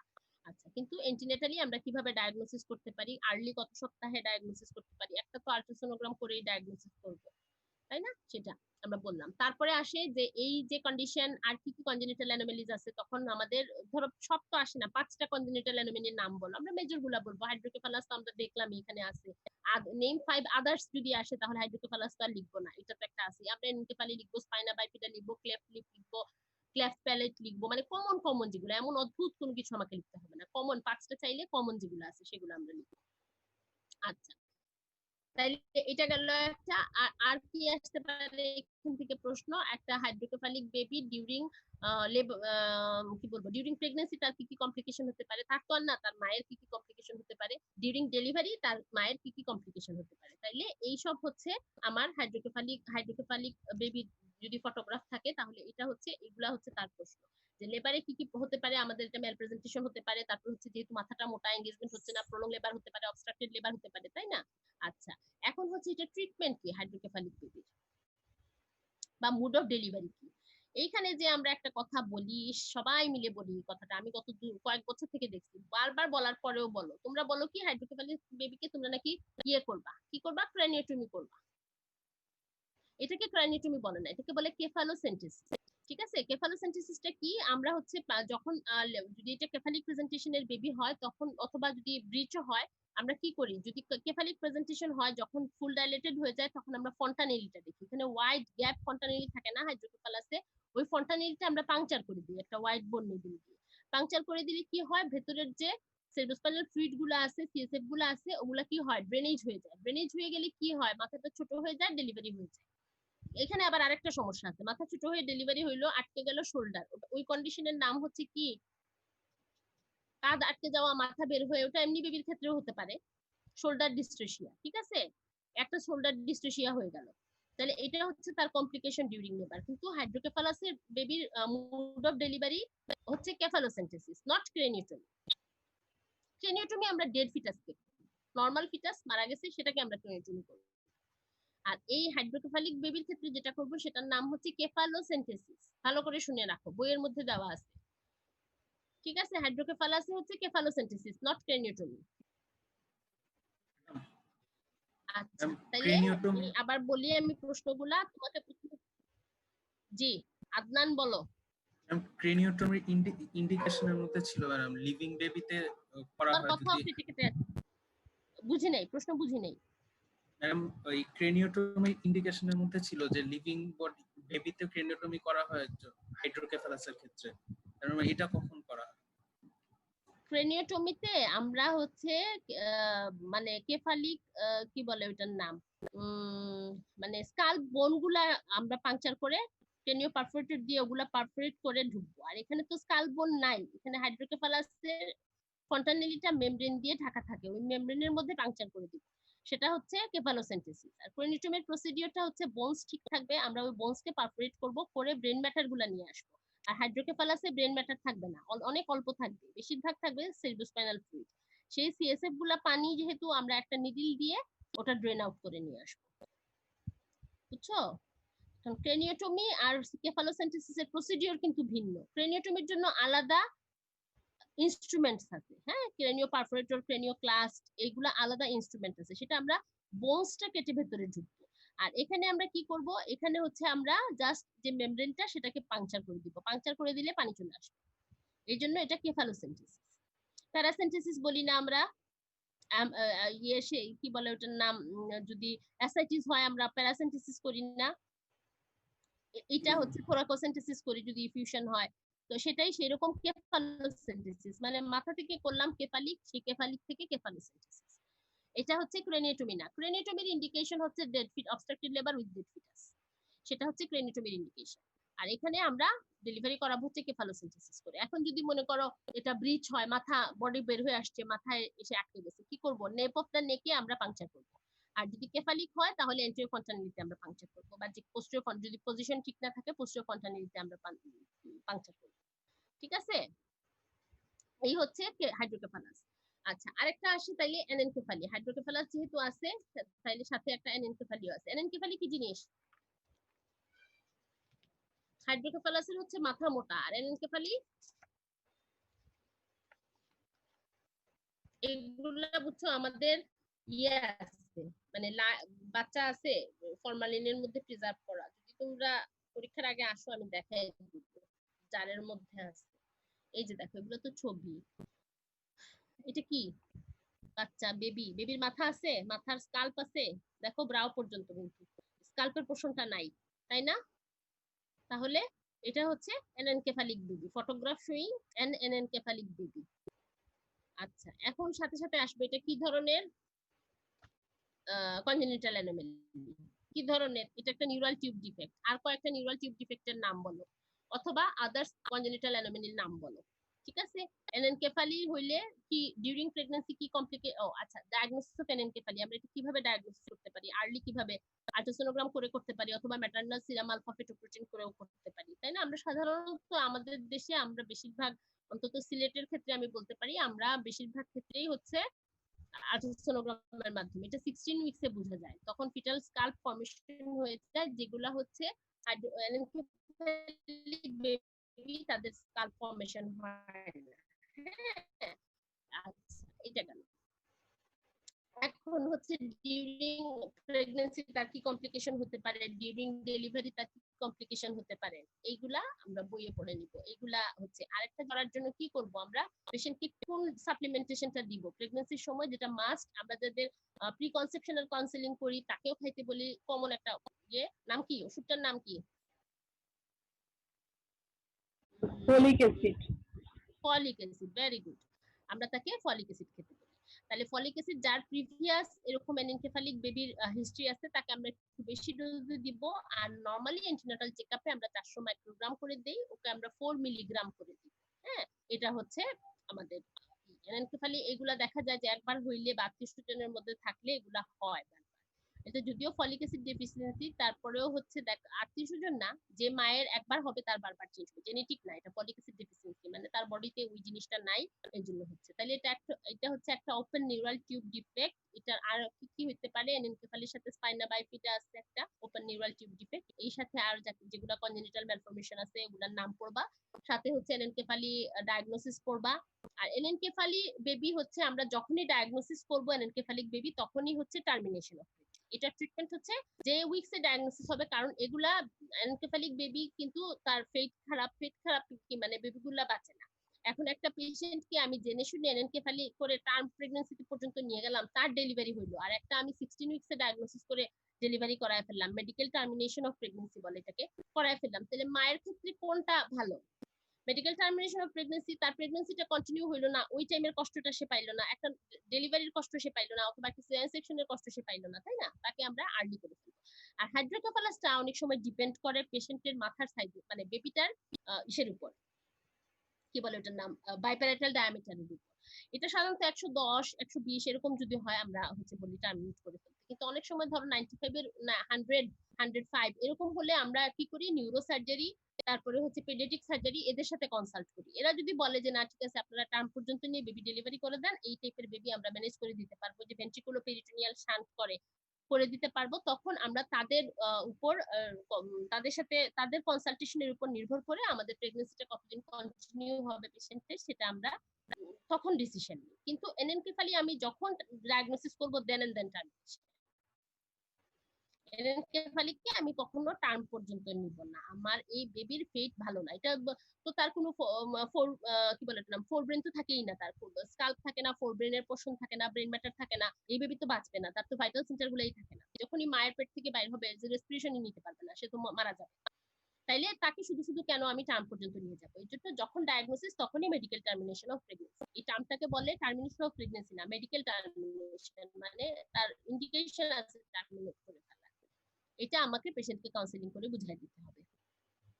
ঠিক আছে, এটা গেল এনএনকেফালিক বেবি হাইড্রোকেফালাস। আর প্রশ্নগুলো তো বলে ফেলছি। এখন স্পেসিমেন মোটামুটি এই আসে, হ্যাঁ, গাইনিঅপস এর আর আমার জানা মতে আর তেমন কোনো স্পেসিমেন নাই। এখন আমি কিছু ড্রাগস এর কথা বলি, বুঝছো? 9টা 10 বাজে, তোমাদের প্রবলেম হচ্ছে না তো? বলো। ঠিক আছে, আজকে তো কোনো ক্লাস নাই, এরপরে ম্যাডাম তো আর আজকে ক্লাস নিবে না, আমি কন্টিনিউ করি, আরো কিছু ড্রাগস এর কথা বলে ছেড়ে দিব। বলবো? জি ম্যাম প্লিজ। আচ্ছা, ওকে, থ্যাংক ইউ। আচ্ছা, ড্রাগস এর মধ্যে আমাদের কি কি আসতে পারে? মেইনলি হচ্ছে আমাদের একটা ম্যাগনেসিয়াম সালফেট, এটা তো মানে এটা থেকে তো নিস্তার নাই, একলামশিয়া থেকেও নিস্তার নাই, ম্যাগনেসিয়াম সালফেট থেকেও নিস্তার নাই। তাহলে আমাকে একটা ম্যাগনেসিয়াম সালফেটের ছবি দিয়ে দিবে।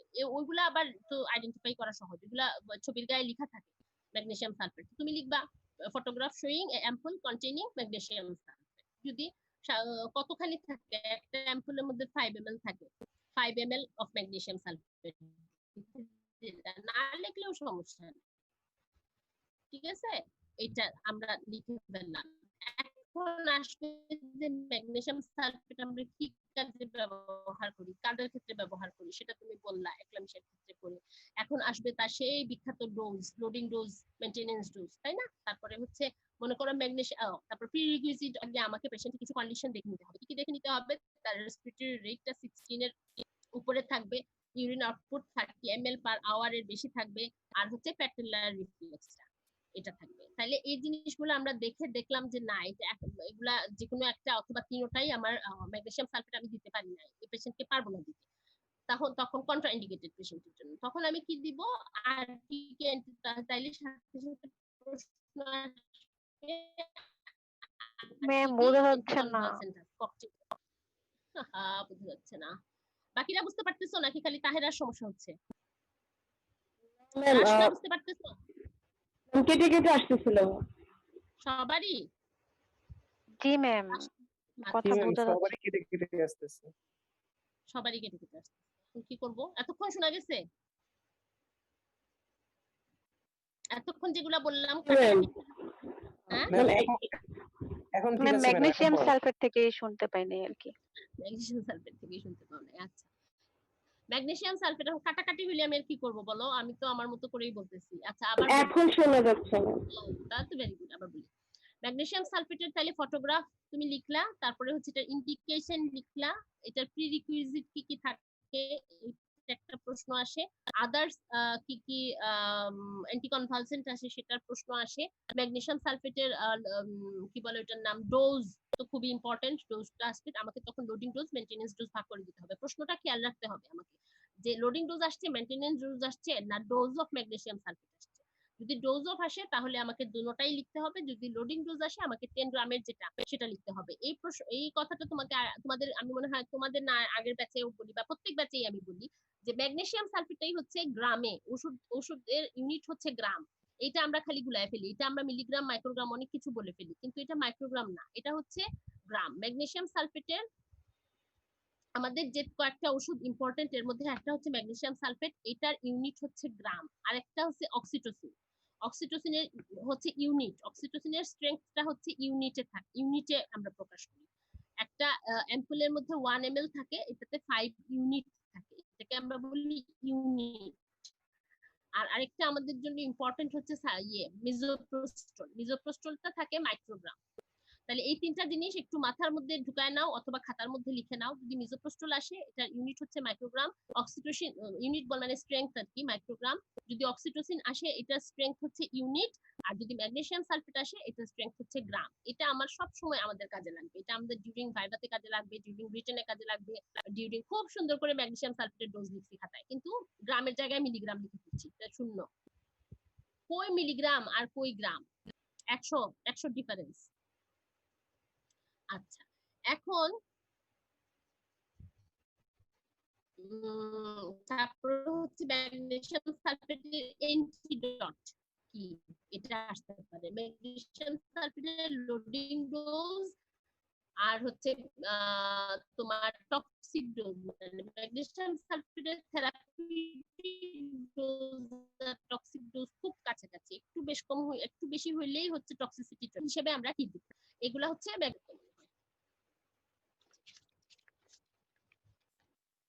ম্যাগনেসিয়াম সালফেট থেকে মাঝে মাঝে আবার একলামশিয়াতেও চলে যায়, একলামশিয়ার দুই একটা প্রশ্ন চলে আসতে পারে, দেখা যায়।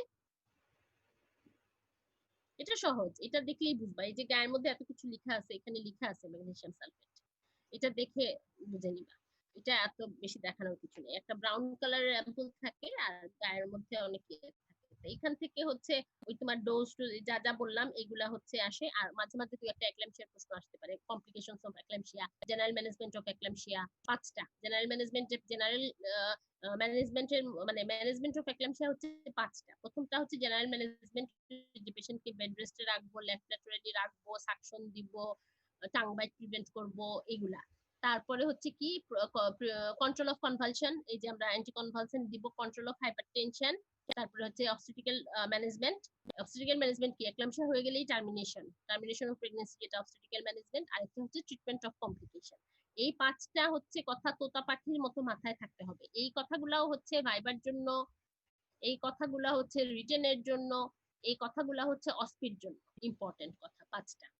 প্রথমে জেনারেল ম্যানেজমেন্ট করব, পেশেন্টের positioning, position, oxygen inhalation position, তারপরে হচ্ছে তোমার অরোফেঞ্জিয়াল সাকশন, তার তো সে তো কনভার্সন ফর দি ডিসচার্জ সেগুলার সাকশন, আর যেটা হচ্ছে এইটা গেল অবস্টেট্রিক্যাল ম্যানেজমেন্ট, আর এটা ট্রিটমেন্ট অফ কমপ্লিকেশন। কি কি কমপ্লিকেশন, তার রেনাল ফেলিওর থাকতে পারে, তার হার্ট ফেলিওর থাকতে পারে, তার স্ট্রোক থাকতে পারে, মানে সেরিব্রোভাস্কুলার অ্যাক্সিডেন্ট থাকতে পারে, এগুলো হচ্ছে সব তার কমপ্লিকেশন, এগুলো অনুযায়ী আমরা ম্যানেজমেন্ট করব।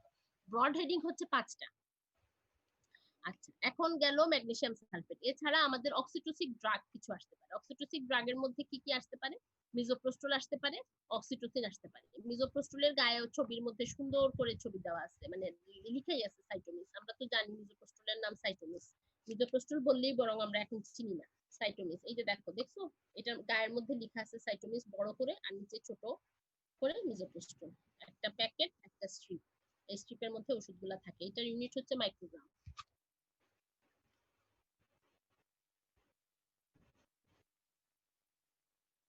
আচ্ছা, মিজোপ্রোস্টলটা কি ধরনের ড্রাগ? এটা কি জিনিসটা, কি তার কেমিক্যাল নেচার কি, এগুলো প্রশ্ন আসে। কেমিক্যাল নেচার কি মিজোপ্রোস্টলের? এটা হচ্ছে কি, একেবারে যদি আমরা বড় হেডিং এ বলি তাহলে এটা হচ্ছে একটা প্রোস্টাগ্ল্যান্ডিন, তাই না? মিজোপ্রোস্টলটা হচ্ছে প্রোস্টাগ্ল্যান্ডিন, এটা E1, ঠিক আছে? আচ্ছা, আমরা প্রোস্টাগ্ল্যান্ডিন লিখলেই হবে। তাহলে তারপরে আসে মিজোপ্রোস্টলের ইউজ কি, অবস্টেট্রিক্স এর ইউজ কি, গাইনোকোলজিতে ইউজ কি, অবস্টেট্রিক্স এর ইউজ কি। আমরা ইন্ডাকশন অফ লেবারে ব্যবহার করতে পারি, পিপিএইচ কন্ট্রোলের জন্য ব্যবহার করতে পারি, গাইনিতে কি, termination of pregnancy during DNC, cervical ripening এর জন্য ব্যবহার করতে পারি, মেডিকেল টার্মিনেশন অফ প্রেগন্যান্সির জন্য ব্যবহার করতে পারি। এই হচ্ছে এগুলা তার অবস্টেট্রিক্যাল ইউজ আসতে পারে।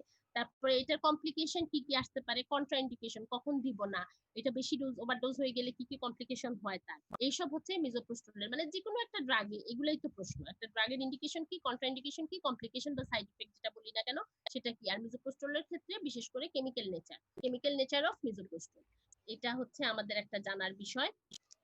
আচ্ছা, আরেকটা আসতে পারে অক্সিটোসিক এজেন্ট, ও সাথে আসতে পারে what are the others oxytocic agent, অথবা পিপিএইচ এর ম্যানেজমেন্ট চলে আসতে পারে, step wise management of PPH, তাই না? এই মিজোপ্রোস্টলের সাথে অক্সিটোসিনের সাথে। মিজোপ্রোস্টলের রুট অফ অ্যাডমিনিস্ট্রেশন, এটা হচ্ছে আরেকটা। মিজোপ্রোস্টল হচ্ছে সব রুটে দেওয়া যায়, আইভি রুটে দেওয়া যায় না, আইএম রুটে দেওয়া যায় না, তাই না? সব রুটে দেওয়া যায়। মানে আমি ওরালের মধ্যে অনেকগুলো আছে। একটা হচ্ছে ওরাল, মানে পানি দিয়ে গিলে খাবে।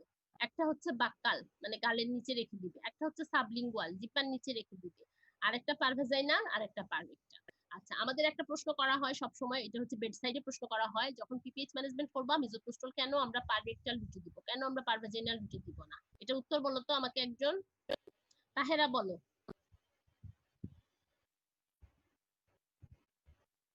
আমরা পিপিএইচ ম্যানেজমেন্টের সময় মিজোপ্রোস্টল দিই, এটা আমরা পারভেক্টালি দিই। কেন দিই পারভেক্টালি? এটা পারভেজাইনালি কেন দিই না? ইউটেরাস তো পারভেজাইনালি আমরা অ্যাক্সেস করতে পারি। ম্যাডাম পার ভেজেনালি দিলে এটা ওয়াশ আউট হয়ে যাবে। সাহেব বলো। ম্যাডাম পার ভেজেনালি দিলে এটা ওয়াশ আউট হয়ে যাবে, এই জন্য পারভেজাইনালি দিলে এটা ওয়াশ আউট হয়ে যাবে। আর পারভেক্টালি কেন দিচ্ছি? ওরালও আমরা খাওয়াইতে পারি, সেটা না করে পারভেক্টালি দিচ্ছি কেন? এটা হচ্ছে অ্যাবজর্পশনটা তাড়াতাড়ি হবে, কাজটা তাড়াতাড়ি করবে। আর ওরালি দিলে অ্যাবজর্পশন হতে সময় লাগবে বেশি, এই জন্য হচ্ছে আমরা পারভেক্টালি। আর পারভেজাইনালি দিব না কখনোই, কারণ হচ্ছে এটা ওয়াশ আউট হয়ে যাবে। ব্লাড আসতেছে না ওই দিক থেকে, তুমি কোথায় দিবা? পোস্টের ফর্নিসে দিবা, তো পোস্টের ফর্নিস থেকে তো এটা হচ্ছে তোমার ওয়াশ আউট হয়ে যাবে। আর মিজোপ্রোস্টলটা আমরা যদি পারভেজাইনালি ইউজ করি তাহলে আমরা জাস্ট ভ্যাজাইনাতে রেখে আসি না, এটা আমরা পোস্টেরিয়র ফর্নিক্সে দিই, এন্টেরিয়র ফর্নিক্সে দিই না। এটা দেওয়ার জায়গা হচ্ছে পোস্টেরিয়র ফর্নিক্স। এগুলা হচ্ছে প্রশ্ন। আচ্ছা, আরেকটা বললাম, আরেকটা বলি অক্সিটোসিন। দেখানোর কিছু নাই, এগুলা অ্যাম্পল থাকে। এই যে দেখো অক্সিটোসিনের গায়ে অক্সিটোসিন লেখা আছে, ঠিক আছে? এরকম একটা ইয়ে থাকে অক্সিটোসিন। তো অক্সিটোসিনের আসবে, এটা ইউজ কি, আমরা কি কাজে ইউজ করতে পারি, এটা হোয়াট টাইপ অফ ড্রাগ, এটা একটা অক্সিটোসিক ড্রাগ, আমরা এটা কি কি কাজে ইউজ করতে পারি সেটা একটা আসতে পারে।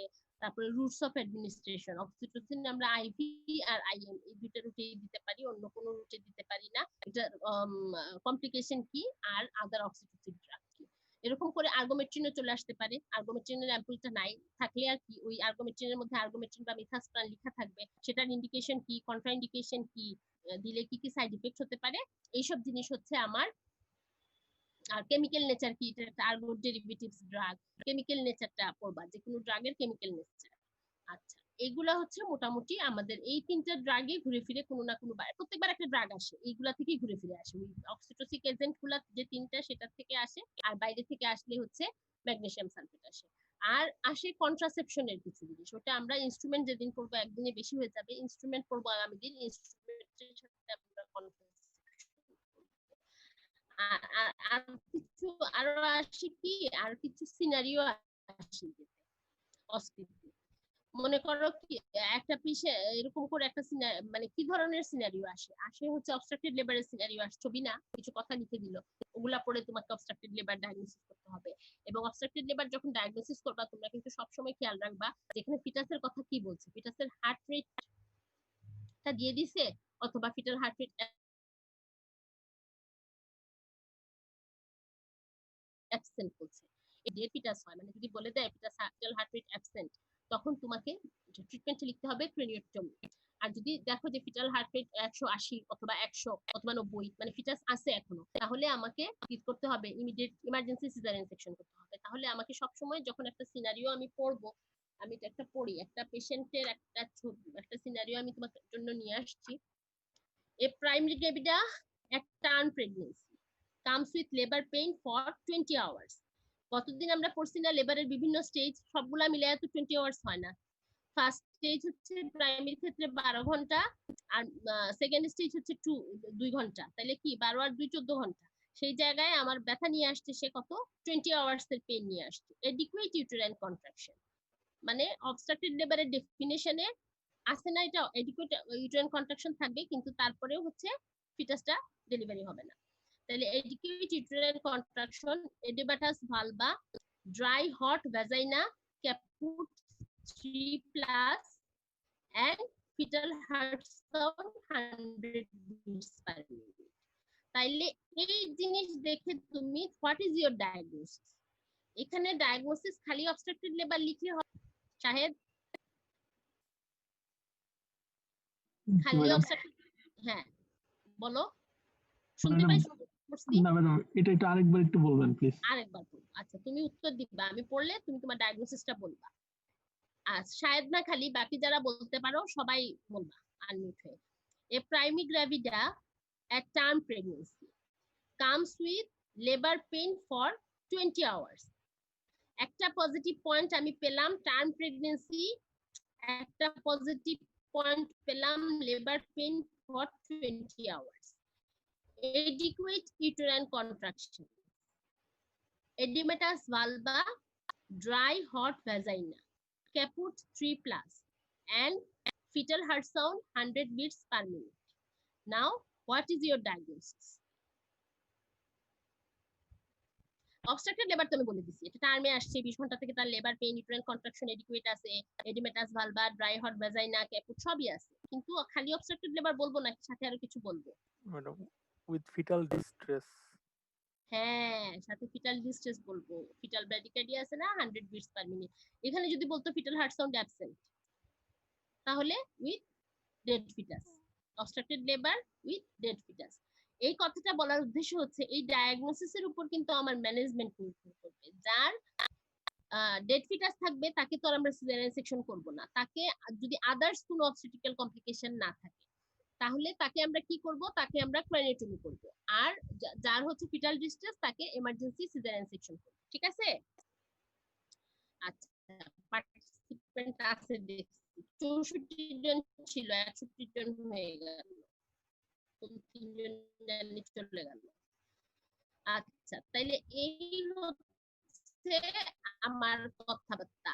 আর যেটা হচ্ছে যে এখানে তোমার আসবে সাথে সাথে ডায়াগনোসিস করলা, তাহলে তুমি পেশেন্টকে ম্যানেজ করো হটেকশন উইথ ইমিডিয়েট সিজারিয়ান সেকশন বা এমার্জেন্সি অপারেটিভ বর্ডারটা লিখতে দেয়। অবস্ট্রাকটেড লেবারের পরে যে সিজারিয়ান সেকশন হয় এটার পোস্ট অপারেটিভ বর্ডারটা লিখতে দেয়। এটার উদ্দেশ্য আর কিছু না, এটার উদ্দেশ্য মানে মেইন উদ্দেশ্য হচ্ছে তুমি ক্যাথেটারাইজেশন ফর 14 ডেজ কথাটা লিখছো কিনা।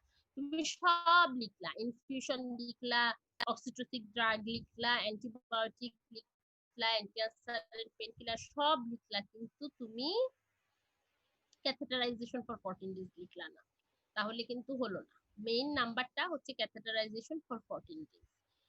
মাথায় রাখতে হবে যখনই একটা অবস্ট্রাকটেড লেবারের সিনারিও আসবে, তোমাকে সেটা ডেট ফিটাস সেকশন করো, তোমাকে ক্যাথেটারাইজেশন ফর 14 ডেজ কথাটা অবশ্যই লিখতে হবে, না হয় পুরান নাম্বার আমরা পাবো না। অস্পিতে অনেক বেশি নাম্বার পাওয়া যায়, আবার অনেক কমও নাম্বার পাওয়া যায়। এই যে দুই একটা জিনিস একটু মিস হয়ে গেলেই কিন্তু নাম্বার কমে যায়।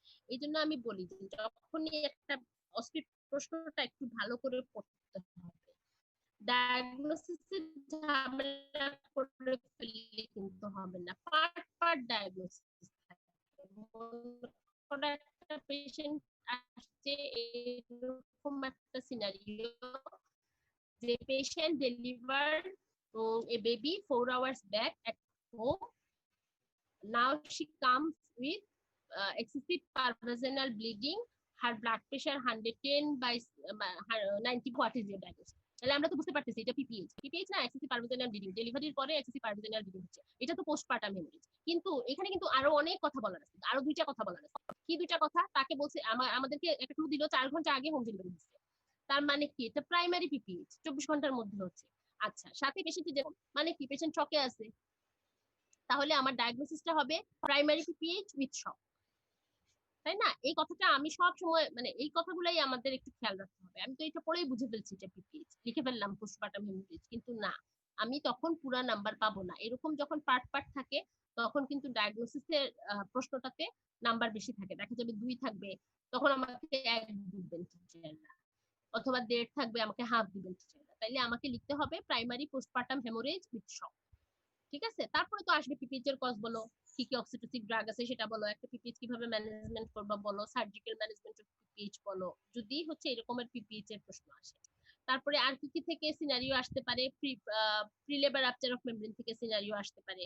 তারপরে হচ্ছে তোমার রাপচার একটোপিক প্রেগন্যান্সি উইথ শক, এই যে একটোপিক প্রেগন্যান্সি এরকম আসে। আরেকটা জিনিস, শক কথাটা কেউ লিখে না, acute rupture of ectopic pregnancy with shock, ডায়াগনোসিসটা হওয়া কথা এরকম। যদি আমি সিনারিও একটা বলি তোমাকে যে patient comes with short term amenorrhoea অথবা amenorrhoea for 8 weeks, now she develops sudden lower abdominal pain with history of fainting attack, slight pervaginal bleeding, her pulse, blood pressure এত এরকম একটা শকের ফিচার দিয়ে দিল, তাইলে তখন আমাকে বলতে হবে কি acute rupture of ectopic অথবা rupture of ectopic pregnancy, ঠিক আছে? একটোপিক প্রেগন্যান্সি থাকলেই তো আর পেশেন্ট 8 সপ্তাহ থেকেই তো তার একটোপিক প্রেগন্যান্সি, রাপচার হয়ে গেছে দেখেই তো তার এইরকম সাইন সিম্পটম ডেভেলপ করছে, সে শকে চলে গেছে, তাই না? তাহলে acute rupture of ectopic pregnancy, যদি শকের ফিচার গুলো দেওয়া থাকে লিখবো, যদি শকের ফিচার দেওয়া না থাকে লিখবো না, ঠিক আছে? আর হচ্ছে ইনকমপ্লিট অ্যাবর্শন থেকে মাঝে মাঝে আসে, অফসের মধ্যে বললাম অবস্ট্রাকটেড লেবার এটা আসে, এগুলাই ঘুরে ফিরে আসে। তারপরও গাইনি থেকে কিছু আসে, তোমার পিউপিরাল সেপসিস কিন্তু আসে, সিনারিও দিয়ে দিল, সেটা দিয়ে দিল retained placenta, APP excessive per vaginal bleeding আর প্লাসেন্টা রিটেন, তখন তোমাকে লিখতে হবে primary PPH due to retained placenta with shock যদি থাকে। তাহলে এই কথাগুলা একটু মাথা ঠান্ডা করে, পরীক্ষা হলে মাথা অনেক গরম থাকে, তারপরেও ঠান্ডা করে সিনারিও গুলা পড়ার সময় বিশেষ করে আর স্পেসিমেনের ছবিগুলা দেখার সময় একটু মাথা ঠান্ডা করে দেখতে হবে যে কি কি আছে ছবির মধ্যে, আর একটা সিনারিওর মধ্যে আমাকে কি কি ক্লু দিয়ে দিছে। দরকার হলে আন্ডারলাইন করে ফেলবা প্রশ্নের মধ্যে, তোমার কাছে যে প্রশ্নটা থাকবে ওটার মধ্যে তুমি আন্ডারলাইন একটা পেন্সিল কলম দিয়ে যে এটা একটা ক্লু, এটা একটা ক্লু, এটা একটা ক্লু, তখন আমি মিলায়ে একটা ডায়াগনোসিস করব, কারণ ডায়াগনোসিসের উপরই ম্যানেজমেন্ট ডিপেন্ড করে। অনেক কথাবার্তা হয়ে গেল আজকে, আর কথা বলার আমার এনার্জি নাই, শেষ করে ফেলি। প্রশ্ন থাকলে করো, এখন দেখা যাবে পার্টিসিপেন্ট নাই প্রশ্ন করার জন্য, না আছে প্রশ্ন করো, কি বুঝো নাই? সামনের দিন ইনস্ট্রুমেন্টস পড়বো, ইনস্ট্রুমেন্টস এর সাথে কন্ট্রাসেপটিভের যেগুলো আসে ইয়েতে ওগুলা পড়বো, পার্টোগ্রাফে কি ধরনের প্রশ্ন থাকে অস্পির জন্য এগুলা পড়বো। বলো, সবাই সব বুঝতে পারে?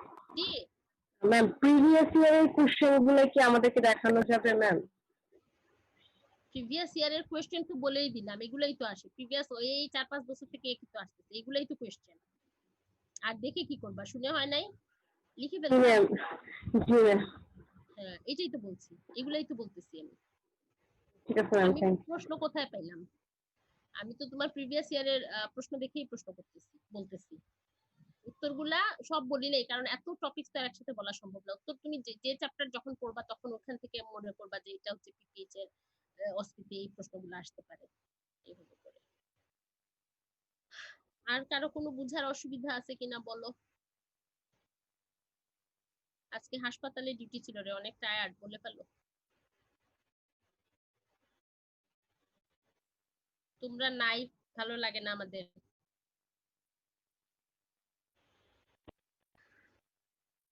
প্রশ্ন আছে? সাখাওয়াত বলো। মনিটর, তুমি তো মনিটর মনে হয় সাখাওয়াত নাকি? জি ম্যাম, আসসালামু আলাইকুম। ওয়ালাইকুম সালাম। ক্লাস শেষ হয়ে গেছে, আসসালামু আলাইকুম। বিদায়, আসসালামু আলাইকুম। বলো, বুঝতে পারছো সব? জি ম্যাম।